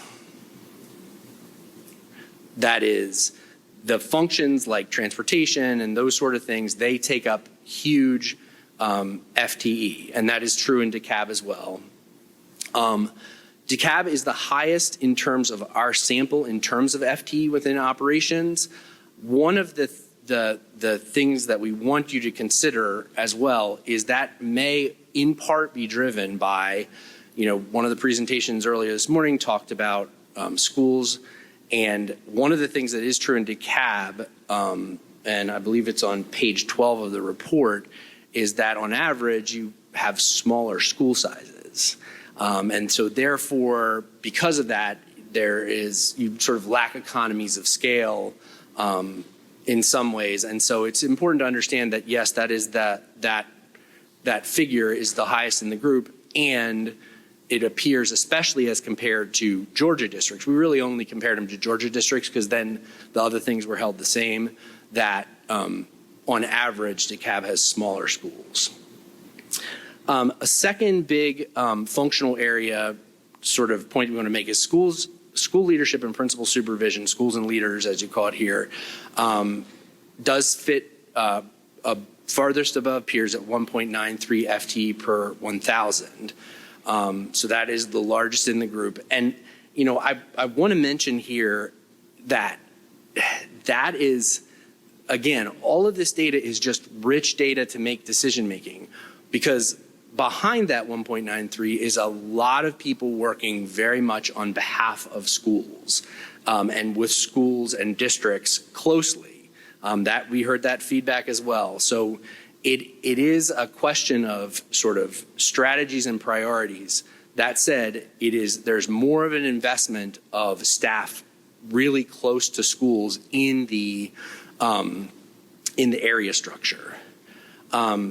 Lastly, on this slide, access and equity is larger. However, one of the things that is true in Dekalb is that this area includes functions that are not typically in that area: athletics, charters, school assignment. So that's an important lens through which to view that. And lastly, this bullet around 57% of non-operational central office staff is directed towards school and student-facing functions. We think this is important because, one of the sort of, I think, questions or concerns that folks will often raise for a central office is, are people, just doing sort of internal work, right? And in our sample, that was not, by comparison, Dekalb has a large percentage of staff who are sort of student facing in things like academics and that sort of thing, as opposed to HR or something like that. And again, all those functions are important, right? Obviously, business services are really important, finance is really important, HR is really important. But we thought it was an important piece of data to highlight. All right. Then let's move on to cabinet composition and comparison. Now, really, when we talk about cabinet, we are talking about the number of divisions. So it's less about a particular meeting than it is about, what the large divisions within the district are. Dekalb was a high outlier in terms of the number of cabinet level division leaders that report directly to the superintendent. So it was 15 in Dekalb, and then you can see the distribution across the other large districts. Again, mentioning what we mentioned before, the COO holds an awful lot of the FTE. And 8 of the 14 non-operational divisions carry fewer than 130 FTE. Then we looked at division structure, where Dekalb differs, and a couple things we'd wanted to highlight. So this first bullet, specialized services, wraparound support, and access and opportunity, kind of split what I would call broadly student support across 3 different verticals. So there's no integrating role between those functions and the superintendent. And 6 of 9 peers consolidate these functions under a leader that is not the superintendent. Again, as I mentioned earlier, access and opportunity combines charters, oversight, student assignment, athletics, and mentorship, which is a mix that no peer organization has. And one sort of idiosyncrasy that we did want to bring up is communication sits beneath a broader engagement and partnership division. That is unique in terms of not calling that area communications writ large. Okay. And then we did some select departmental analysis that we just wanted to highlight. So with principal supervision, there 7 area offices carry 108 FTE. So I think that, as I mentioned earlier, the number of principal supervision staff is higher in Dekalb than other places. That is because there are ELA, math, EL, special ed, mental health, and culture and climate staff in each area vertical. This means that there's sort of a mirror set of expertise in the central office, teaching and learning, and in schools and leaders. And then just a couple highlights in the other departments. Professional development and leadership development live in the area structure that's separate from some other talent management programs such as Ignite. I think in our study, professional development kind of lives a lot of different places.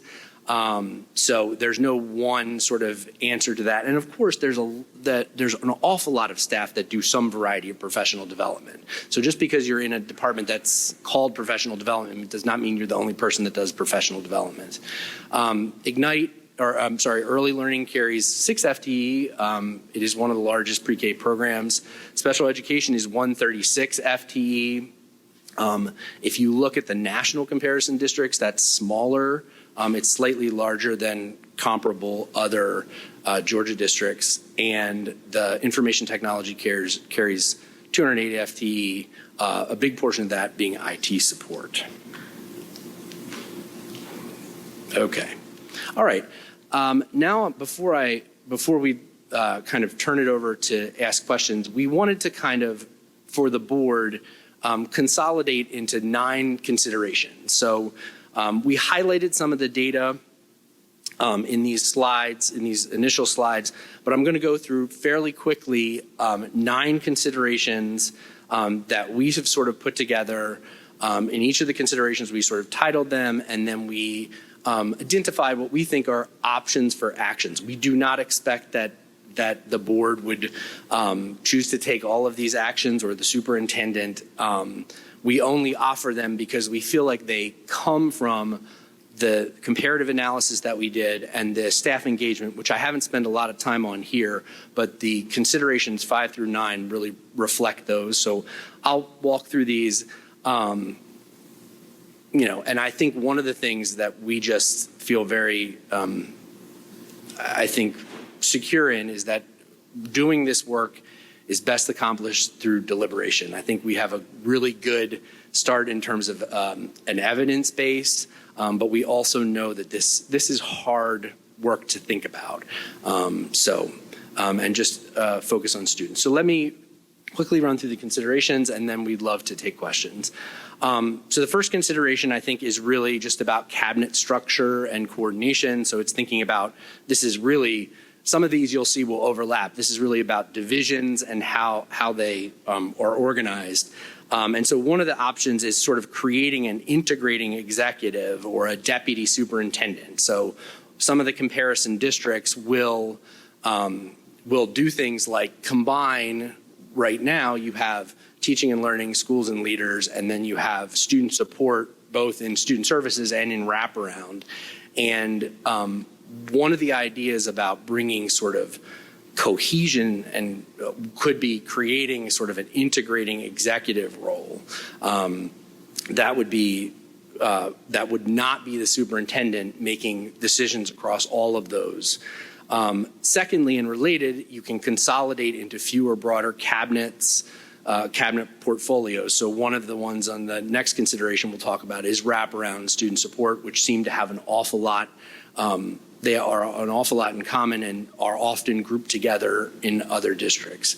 And then just formalizing cross-cabinet coordination. So if there are structures that are in place, make sure that they're formal and known. And so that is consideration 1. Consideration 2, as I mentioned before, these are division and department alignment.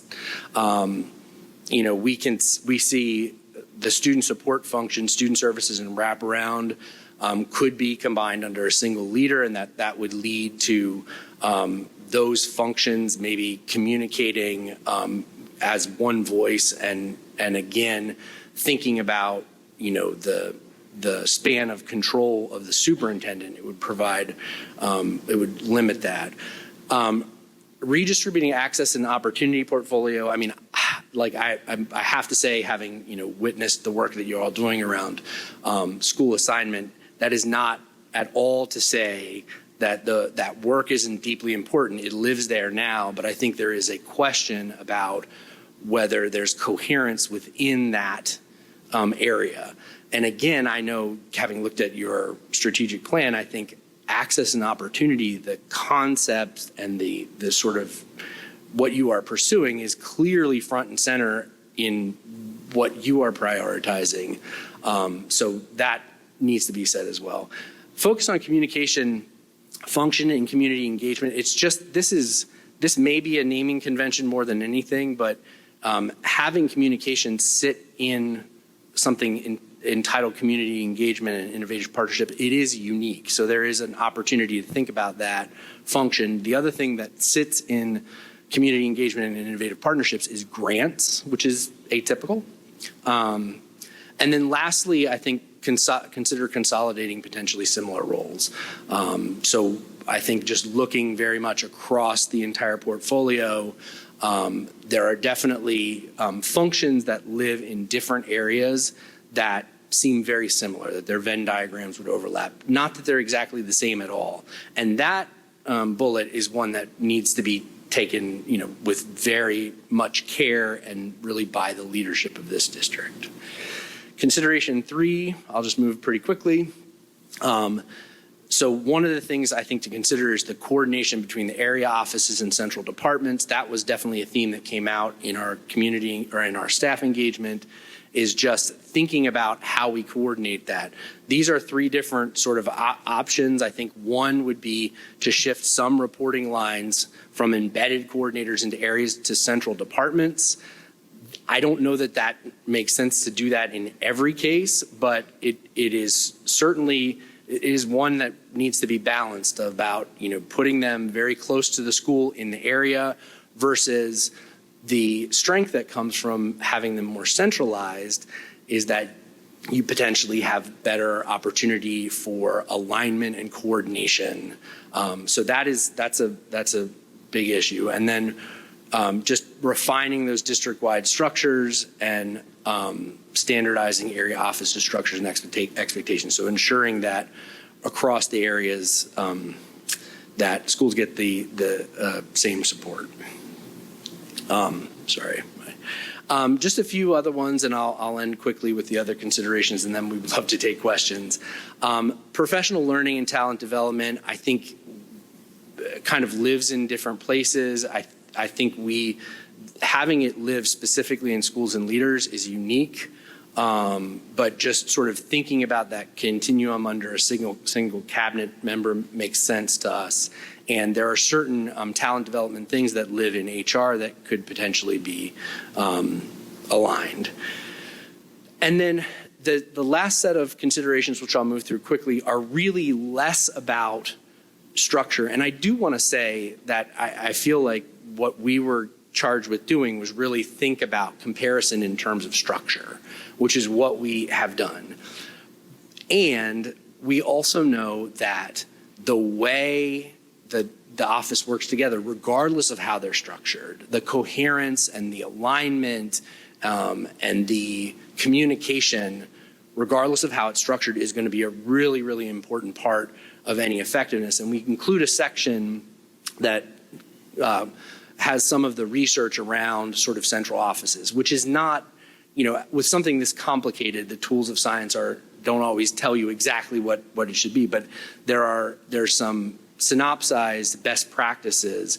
And one of the big ideas is, are we coherent and are we speaking as one voice? And so that's a big part of these last 4 considerations. So the first is just cross-divisional roles, ownership, and accountability. I think staff want accountability, but they want it to be clear who's accountable for what.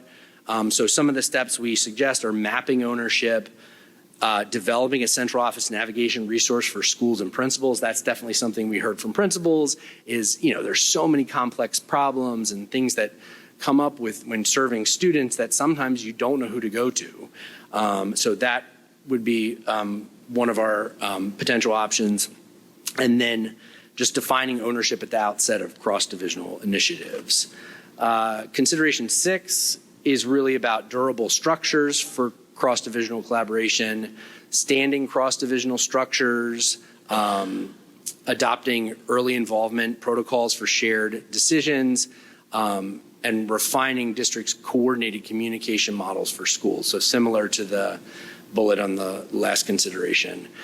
7, I think one of the things that we heard in our feedback was, decision-making authority. And I think there was a sense that in some cases, it was sort of unclear who would make the decision and the tiers that those decisions go through. One of the things connected to this that I will say that we heard a lot from the principals as well is that the staff have done a lot of work to make an assessment of the requirements on principals. So the staff has been thinking very deliberately about that with the leadership of the superintendent to say, what is mission critical and is there any sort of duplication? One of the big things is duplication of data. Do I have to enter the data here one place and here another place? And I know that the staff is really already working on that, but it is a piece of feedback that we got. Consideration 8 was just operational systems and workflow, just mapping those workflows. Definitely heard feedback about, just kind of processes and the sense that sometimes things get done based on relationships as opposed to set processes. And one of the things that came up over and over again that the staff are working on are standard operating procedures. So that was a point of discussion as well on consideration 8. And then final consideration is 9, which was just kind of one of the tensions that we heard is just what I would call access to expertise. So figuring out, with the communication protocol with this area structure and the supports, and that there were certain functions, potentially, let's say, exceptional children functions, where it's a very specialized type of knowledge, and just figuring out ways to make sure that the area structure and the communication through the area is defined through the functional areas in the division, and then establishing feedback loops with principals just to continue to be responsive. And I will say on this consideration, we do a lot of work with school districts, and there's, this is a common challenge of the area superintendents who know those principals. They work day to day with them. They understand the challenges they face. They help them. They're counselors and coaches and supports. And there's also, requirements that come from states and federal government, and those things are requirements as well. So that tension is not uncommon. With that, I'd love to invite my colleagues to come up, and we'd love to take any questions that you have. And again, if there are things that we can follow up on with you, we really want to do that.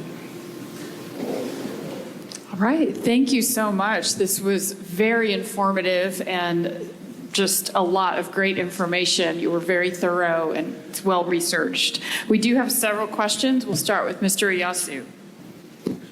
I want to say thank you so much for this presentation and the work that you've done in this area. I really would have loved, I know it's always something, would always have loved more, but this is something that I would have loved to see is to actually incorporate the budgetary aspects of each recommendation, or at least possibly give us how much of the percentage of the budget is spent in each of those districts that you compare those 10 districts. I think that aspect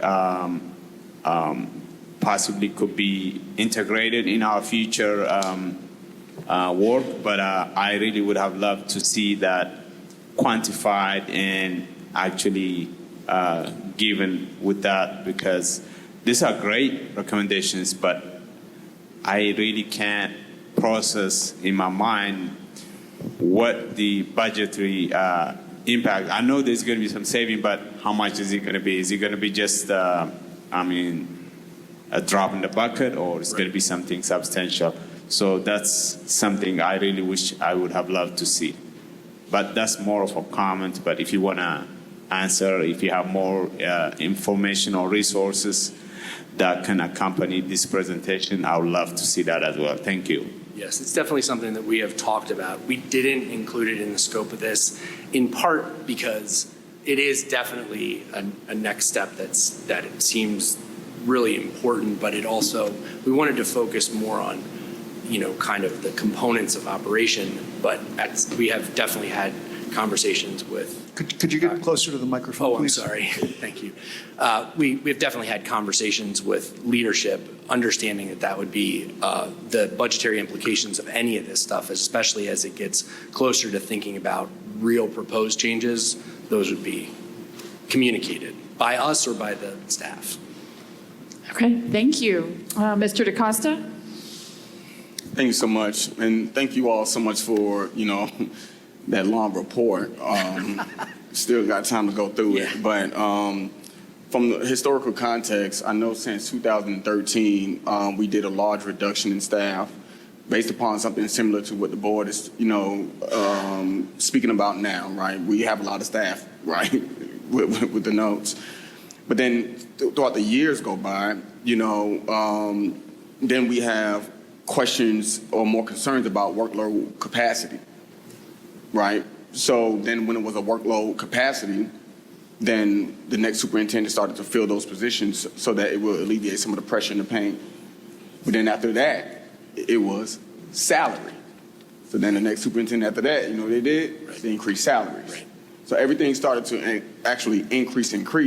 Though I appreciate these comparisons, I don't care too much about them, right? Because every district is different, right? We have to start analyzing workload capacities, the systems that we have in place.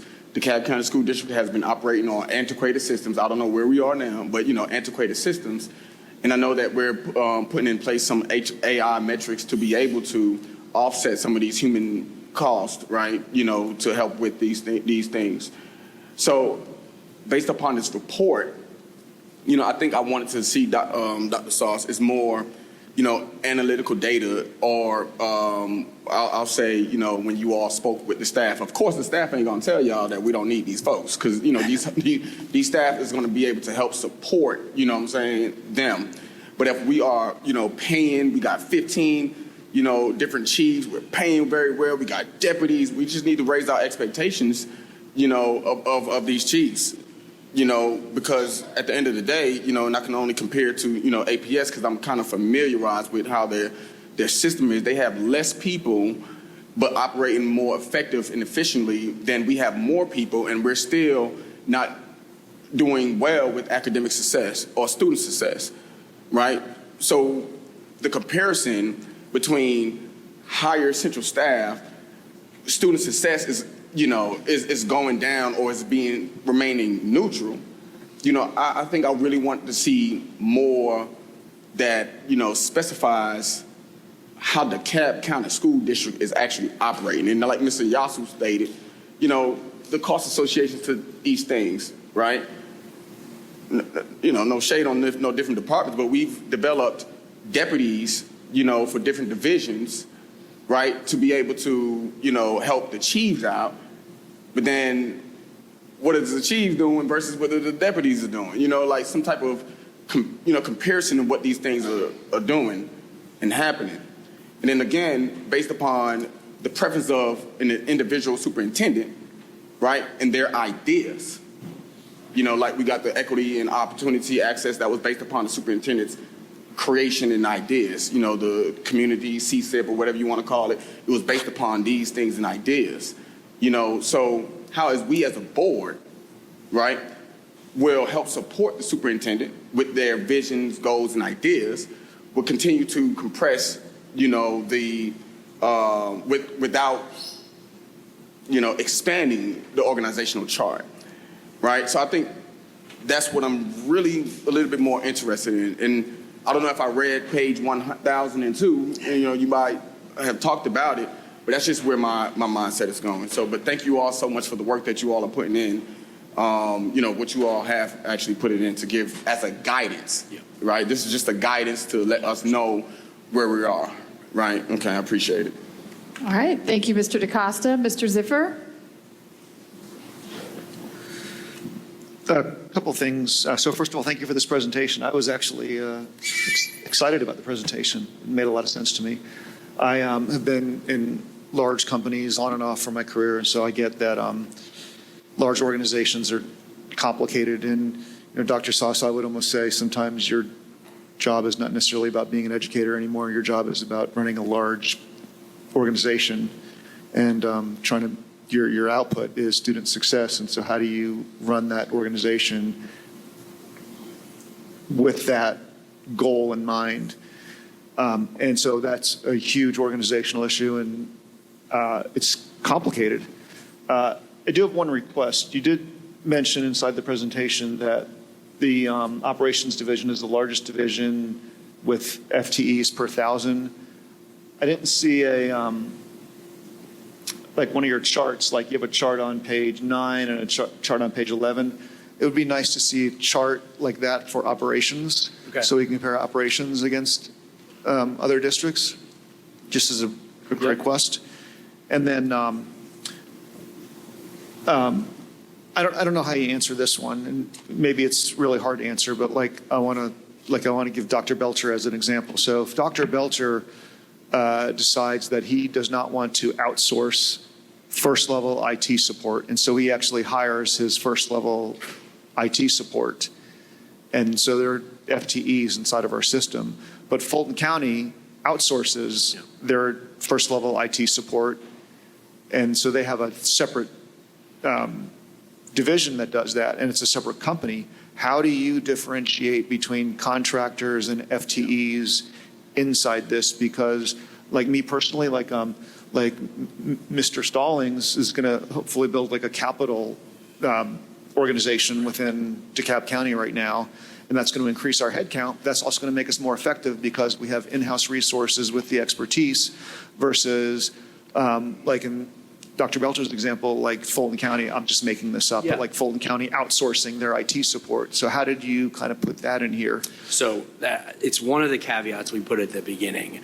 On slide 6 that we talk about, we did not include variation in outsourced services, in part because of the timeline and the research that I think it would take. We got personnel files, but it is definitely a source of variation that could come into this. And I mean, it's something that we could, it would take a while and it would take a lot of communication with those 10 districts.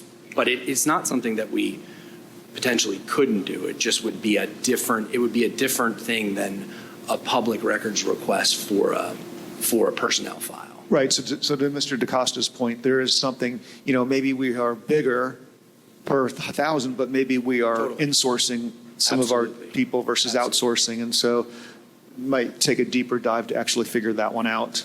And so there is a little bit of room of error, but still, I guess directionally, if we're at 30 per 1,000 and Fulton is at 22 per 1,000, is Fulton County really outsourcing that much more than we are? And I guess I don't know the answer to that. But overall, love the presentation and love what we're going to do with it. And I hope we continue this work. And I think this is the work that's going to give stakeholders confidence that we're doing our job and, making good use of their tax money. So thank you for this idea, Dr. Sauce. Thank you for the presentation. All right. Thank you. Yes, Ms. McGinnis. Sorry, I thought you saw my light earlier. Sorry. Well, I also wanted to thank you for the presentation, and I do think it was very appropriate for you to give the caveats that you did, in saying that this is just one data point of many. Obviously, Mr. Ziffer pointed out the fact that it isn't a directly apples to apples comparison because you didn't have enough time to do the deep dive into where there is commonly outsourcing in different districts. So, as a program evaluator myself, I appreciate it when the caveats are already there, because we're very often dealing with, flawed, imperfect data, different reporting systems, and I think it's important to acknowledge when we don't have a full answer, and I think you did that very well.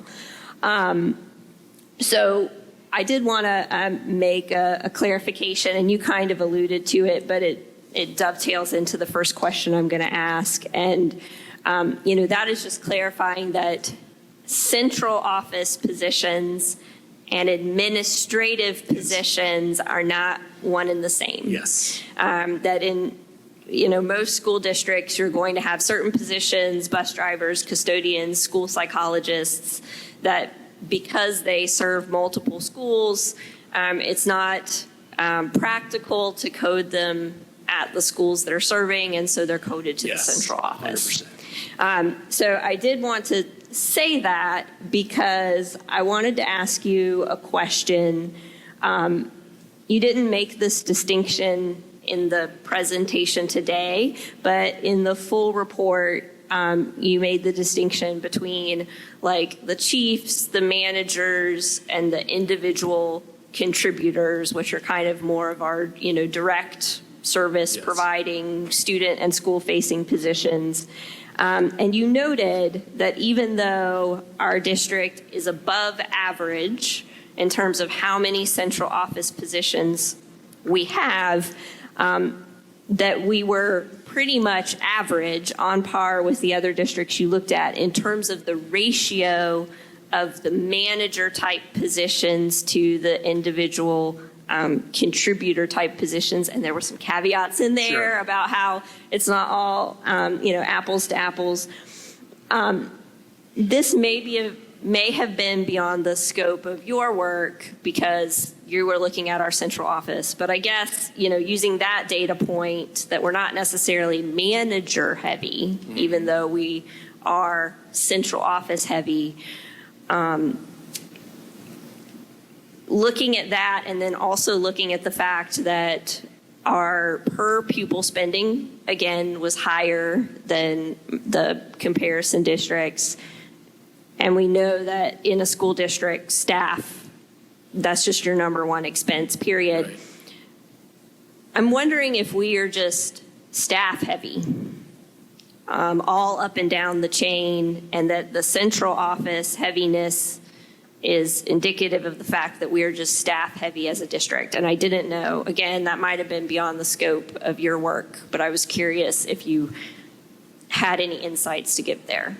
Yeah, I mean, it definitely was. We didn't look at, because I think what you're saying is like, how is the average school staffed, right? And we did not look at that. That was not within our purview. And what you cited about sort of percent managers was accurate, and it's included in the report that we sit about average in terms of folks who are coded as managers.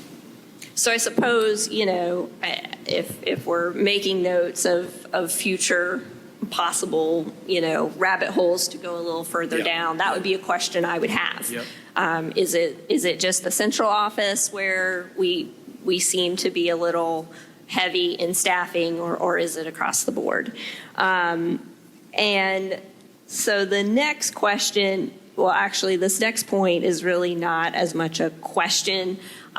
You mentioned in the presentation across all districts that the operations department, however that's defined, it is the biggest contributor of your central office employees. You also mentioned that we, Dekalb, did have the highest number of employees in that department per the number of students that we have. I'll just quote, this is from the full report. So you kind of said this, but DCSD operates smaller schools across every grade level than its peer districts. Elementary schools average 532 students compared to 697 in Cobb and 971 in Gwinnett, a pattern that continues through middle school and is most pronounced at high school, where DCSD averages 1,154 students compared to 1,602 to 2,160 in peer systems. Smaller average school size means more campuses per student, which in turn drives increased transportation routes, more facilities to maintain, and higher staffing requirements across operations functions. The other thing that, it was a little buried in your slide, but almost half of all of our central office positions are in operations. And so obviously y'all have been here for the first half of the meeting, so you know that the reason I wanted to bring that up in a public forum is that we are doing this student assignment process. We know it's not going to be easy. These are challenging discussions and hard decisions that we have to make as a community. But your report tells us exactly why the work has to be done. So that wasn't a question for you. That was just a comment I wanted to raise. And then I have two other questions, if you'll indulge me, and these are questions. So you didn't get much into the survey results, and you said that. I did, again, want to lift up a quote from the full report. This is page 45 from the survey responses.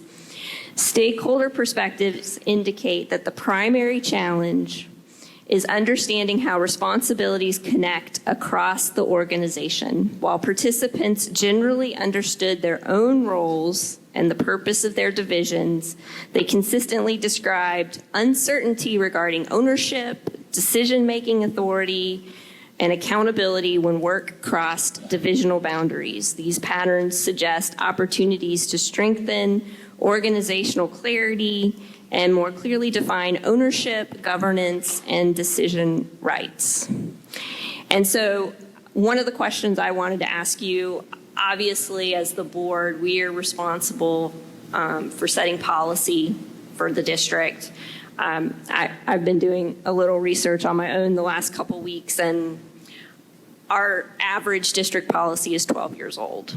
Another challenge that we have in the district is some of our policies reference regulations, which would be processes and procedures outside of public education that don't exist. It'll say, like, please refer to regulation, whatever, whatever, and no one can find regulation, whatever, whatever. And so my question for you there, it's a two-part question. Where do you think the role is for policies, regulations, SOPs in addressing some of the challenges that were identified in the survey responses? And then within that, do you have any specific recommendations for us as the board and how we can specifically support some of that clarity for our staff? Yeah, I think what we heard makes me think that it's less about board policy than it is about just internal communication. I don't think the answer, because of the nature of the complexity, I don't think the answer is much about board policy as it is, I think, what a lot of staff were defining as the work to establish standard operating procedures within departments. I just think it is, board policy is at the strategic level. There may be cases where that would be the case, but my sense is that more of the work that I feel like we heard is very much underway is coordinating, establishing standard operating procedures internally. And then I think it's at least worth hypothesizing that some of the multiple divisions, right, and some of our recommendations around consideration 1 and 2 that would be about consolidating under sort of an integrating deputy superintendent, that those types of organizational change might help what I think is, it's a very common problem across a lot of districts, is just sort of this management of policies and practices. So at least those two things I think are potential ways. And then I think that is very much ongoing work for sure. And so, not to get the board off the hook, but it sounds like what is, at least from the survey responses, what was more lacking is sort of your day-to-day flow charts, workflows, SOPs, decision charts, those types of documents were missing. Okay. And then I think the last question, just to kind of sum up where we are, again, going back to, I think in the few months that you had with us, this is a great starting point, but there's just a lot more digging that I think we or some other vendor or y'all with an extended contract would need to do before we could really crystallize what are the right next steps. And so I wanted to give you an opportunity to say, whether it's your team or our internal team or someone else that we bring in, based on what you saw and what you learned in this brief dive, where would you recommend we do our next digging? I mean, we talked about, staff versus outsourcing and trying to get more clarity on that piece. We talked about adding in dollar signs to match the people to get a better understanding of how those numbers fit in. Are there other areas that you would encourage us to do a deeper exploration? I would say I definitely concur, like budget is a big part of this. I think to your point about processes, a lot of the feedback we had wasn't specific. It wasn't like you know what I'm saying? It wasn't like this particular thing is like it gets confused about how this goes through the workflow. So I think there's some degree of looking closer at some of those workflows, I think, to get them identified. That may also be part of staff's process as well.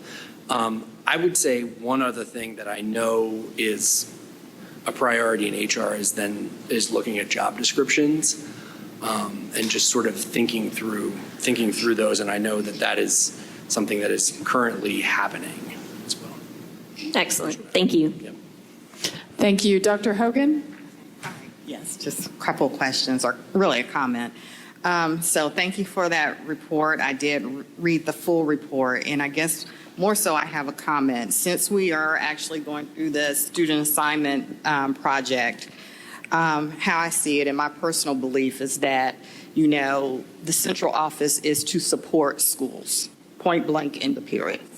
And looking back, and I think Mr. DaCosta made a statement about the social studies curriculum, or not the academics, and our students' performance in those areas. And so, when we're looking at the student assignment project, we're talking about closing schools, closing some of our facilities. And so, there's a direct correlation, or there should be, between when we're closing facilities or recommending that and the number of personnel at our central office. So it's not just us looking at, if we say, okay, well, we want to be more efficient in what we're doing and better supporting schools if we close these facilities, then that will allow us more individuals to support our students. But we really have to take a look at our central office staff and the number of individuals who are directly supporting those individuals in schools. So my question would be, okay, so if we have our students aren't performing at grade level or at proficiency for social studies, my question as a board member is how many direct supports do we have going into schools supporting the teachers who support the students in the area of social studies? So are we just having coordinators, that we have several coordinators at our throughout the district, social studies coordinator, or do we just have one, but do we have like school improvement specialists who are social studies and that's their areas and they go out and they're in the buildings and they're supporting our students and our teachers? And so I think, when I'm looking at a central office, is it, do we have more of those top-heavy people, as they mentioned within the report? We have 15 chiefs, and the chiefs are not the direct supports from the central office that go out to the schools. You know, how are we directly supporting teachers in what we're actually doing? And how does this align to the SAP process? Like it's all, if we're cutting facilities, then of course we're naturally going to have to look at reduce the amount of support at the central office, because we just don't have the number of facilities to go out and support, you know, like to send our support to staff to, because that's being consolidated or condensed. And so I think as we approach this topic, I'm thankful for this report that kind of just sheds light on other areas, is that we're not just looking at our facilities to make things more efficient. We're looking at our overall structure, our overall organization, central office, schools, and the like. So I just wanted to throw in that comment for everyone. Thank you. Okay, thank you. To close us out, I'll just throw in my 2 cents. Just a last comment that I'm thankful for the timing of this. This is something that the public has asked for years, and some of us who've been around a while have said it might be good to really get a snapshot of how we compare objectively to other districts and best practice to make sure we're on the right track here. The other thing that I think we have to remember, and this is the same reason that we're having to do the SAP and look at our buildings, is that there are factors beyond our control that we have to address. The birth rate is dropping. Public schools are losing enrollment. We have to deal with that. At the same time, we have a legislature coming after us to take our property tax money that funds our schools. We have state health benefits skyrocketing every year, millions of dollars that we're having to pay. And so we're having to look to areas that we don't really want to look at, but we have to, and there are external reasons for that. And I will say also, I had the honor of attending the Public Education Leadership Program at Harvard Business School before I was ever on this board. I was a parent advocate that was asked to go with the team, like 2014, 2013. And one of the things that they do is they have educators immerse themselves in business case studies and look at who is your customer? What are your franchises? How do you manage this and keep the customer's needs at the forefront? And the importance of, the educators often don't have the business background to make those kinds of decisions, and how important it is for the superintendent of any district to have the support they need to make the business decisions if they have not had that background. So I'm very thankful that you're here and you're helping us. And I agree with my colleagues who have said it'd be nice to dig deeper, to get more information, to get more recommendations that are drilling down a little further, whether it's budget or all the areas we've discussed. Hopefully we will have opportunities to do that going forward. But I'm very thankful for the timing here because we really need this. Thank you, Chairman. Mr. Martin and team, I'd like to echo the sentiments that our board has expressed. Appreciative of your partnership, of your efforts. Appreciative of Mr. Schoeneman and his team, and Chief Davis Mills and her team for helping to garner all the necessary materials to produce the RFP, and then to collaborate and support your team in conducting this self-study. This discussion is part of our continued effort towards clarity, consistency, and coherence across our organization, to be as impactful as we can possibly be in all that we do, our actions, our activities, our organizational structure and posture, our use of dollars, our budget development, and the like, to ensure that we continue to elevate conditions and experiences for our scholars, despite any internal and or external pressures that present themselves. So this work is an extension of that promise of clarity, consistency, and coherence. There is certainly room for more planning and more collaboration, perhaps with RTI or any other vendor. We'll certainly look intently at that very soon about next steps. What do we do with this? Timeline, adjustments that would be made in the future, especially as it relates to SY28 budget planning, which sounds crazy to say as we're just starting SY27, but you need to start early. And we certainly would, follow all of our procurement procedures, et cetera, for any additional contracted work that would happen, whether it be with RTI or otherwise. But wanted to thank you again, Mr. Martin and team, and thank you for our Board of Education support to engage this work so that we can have more understanding and discernment in real time as to how we're comparing with our peers and perhaps some potential recommendations and considerations from here. So thank you, Madam Chair. Outstanding. Thank you very much, and thank you all. At this point, it is requested that the DeKalb County Board of Education adjourn the July 13th, 2026 meeting to an executive session for the purpose of discussing any permitted matters as it relates to land, legal, litigation, personnel, and student appeals. May I have a motion to adjourn to executive session?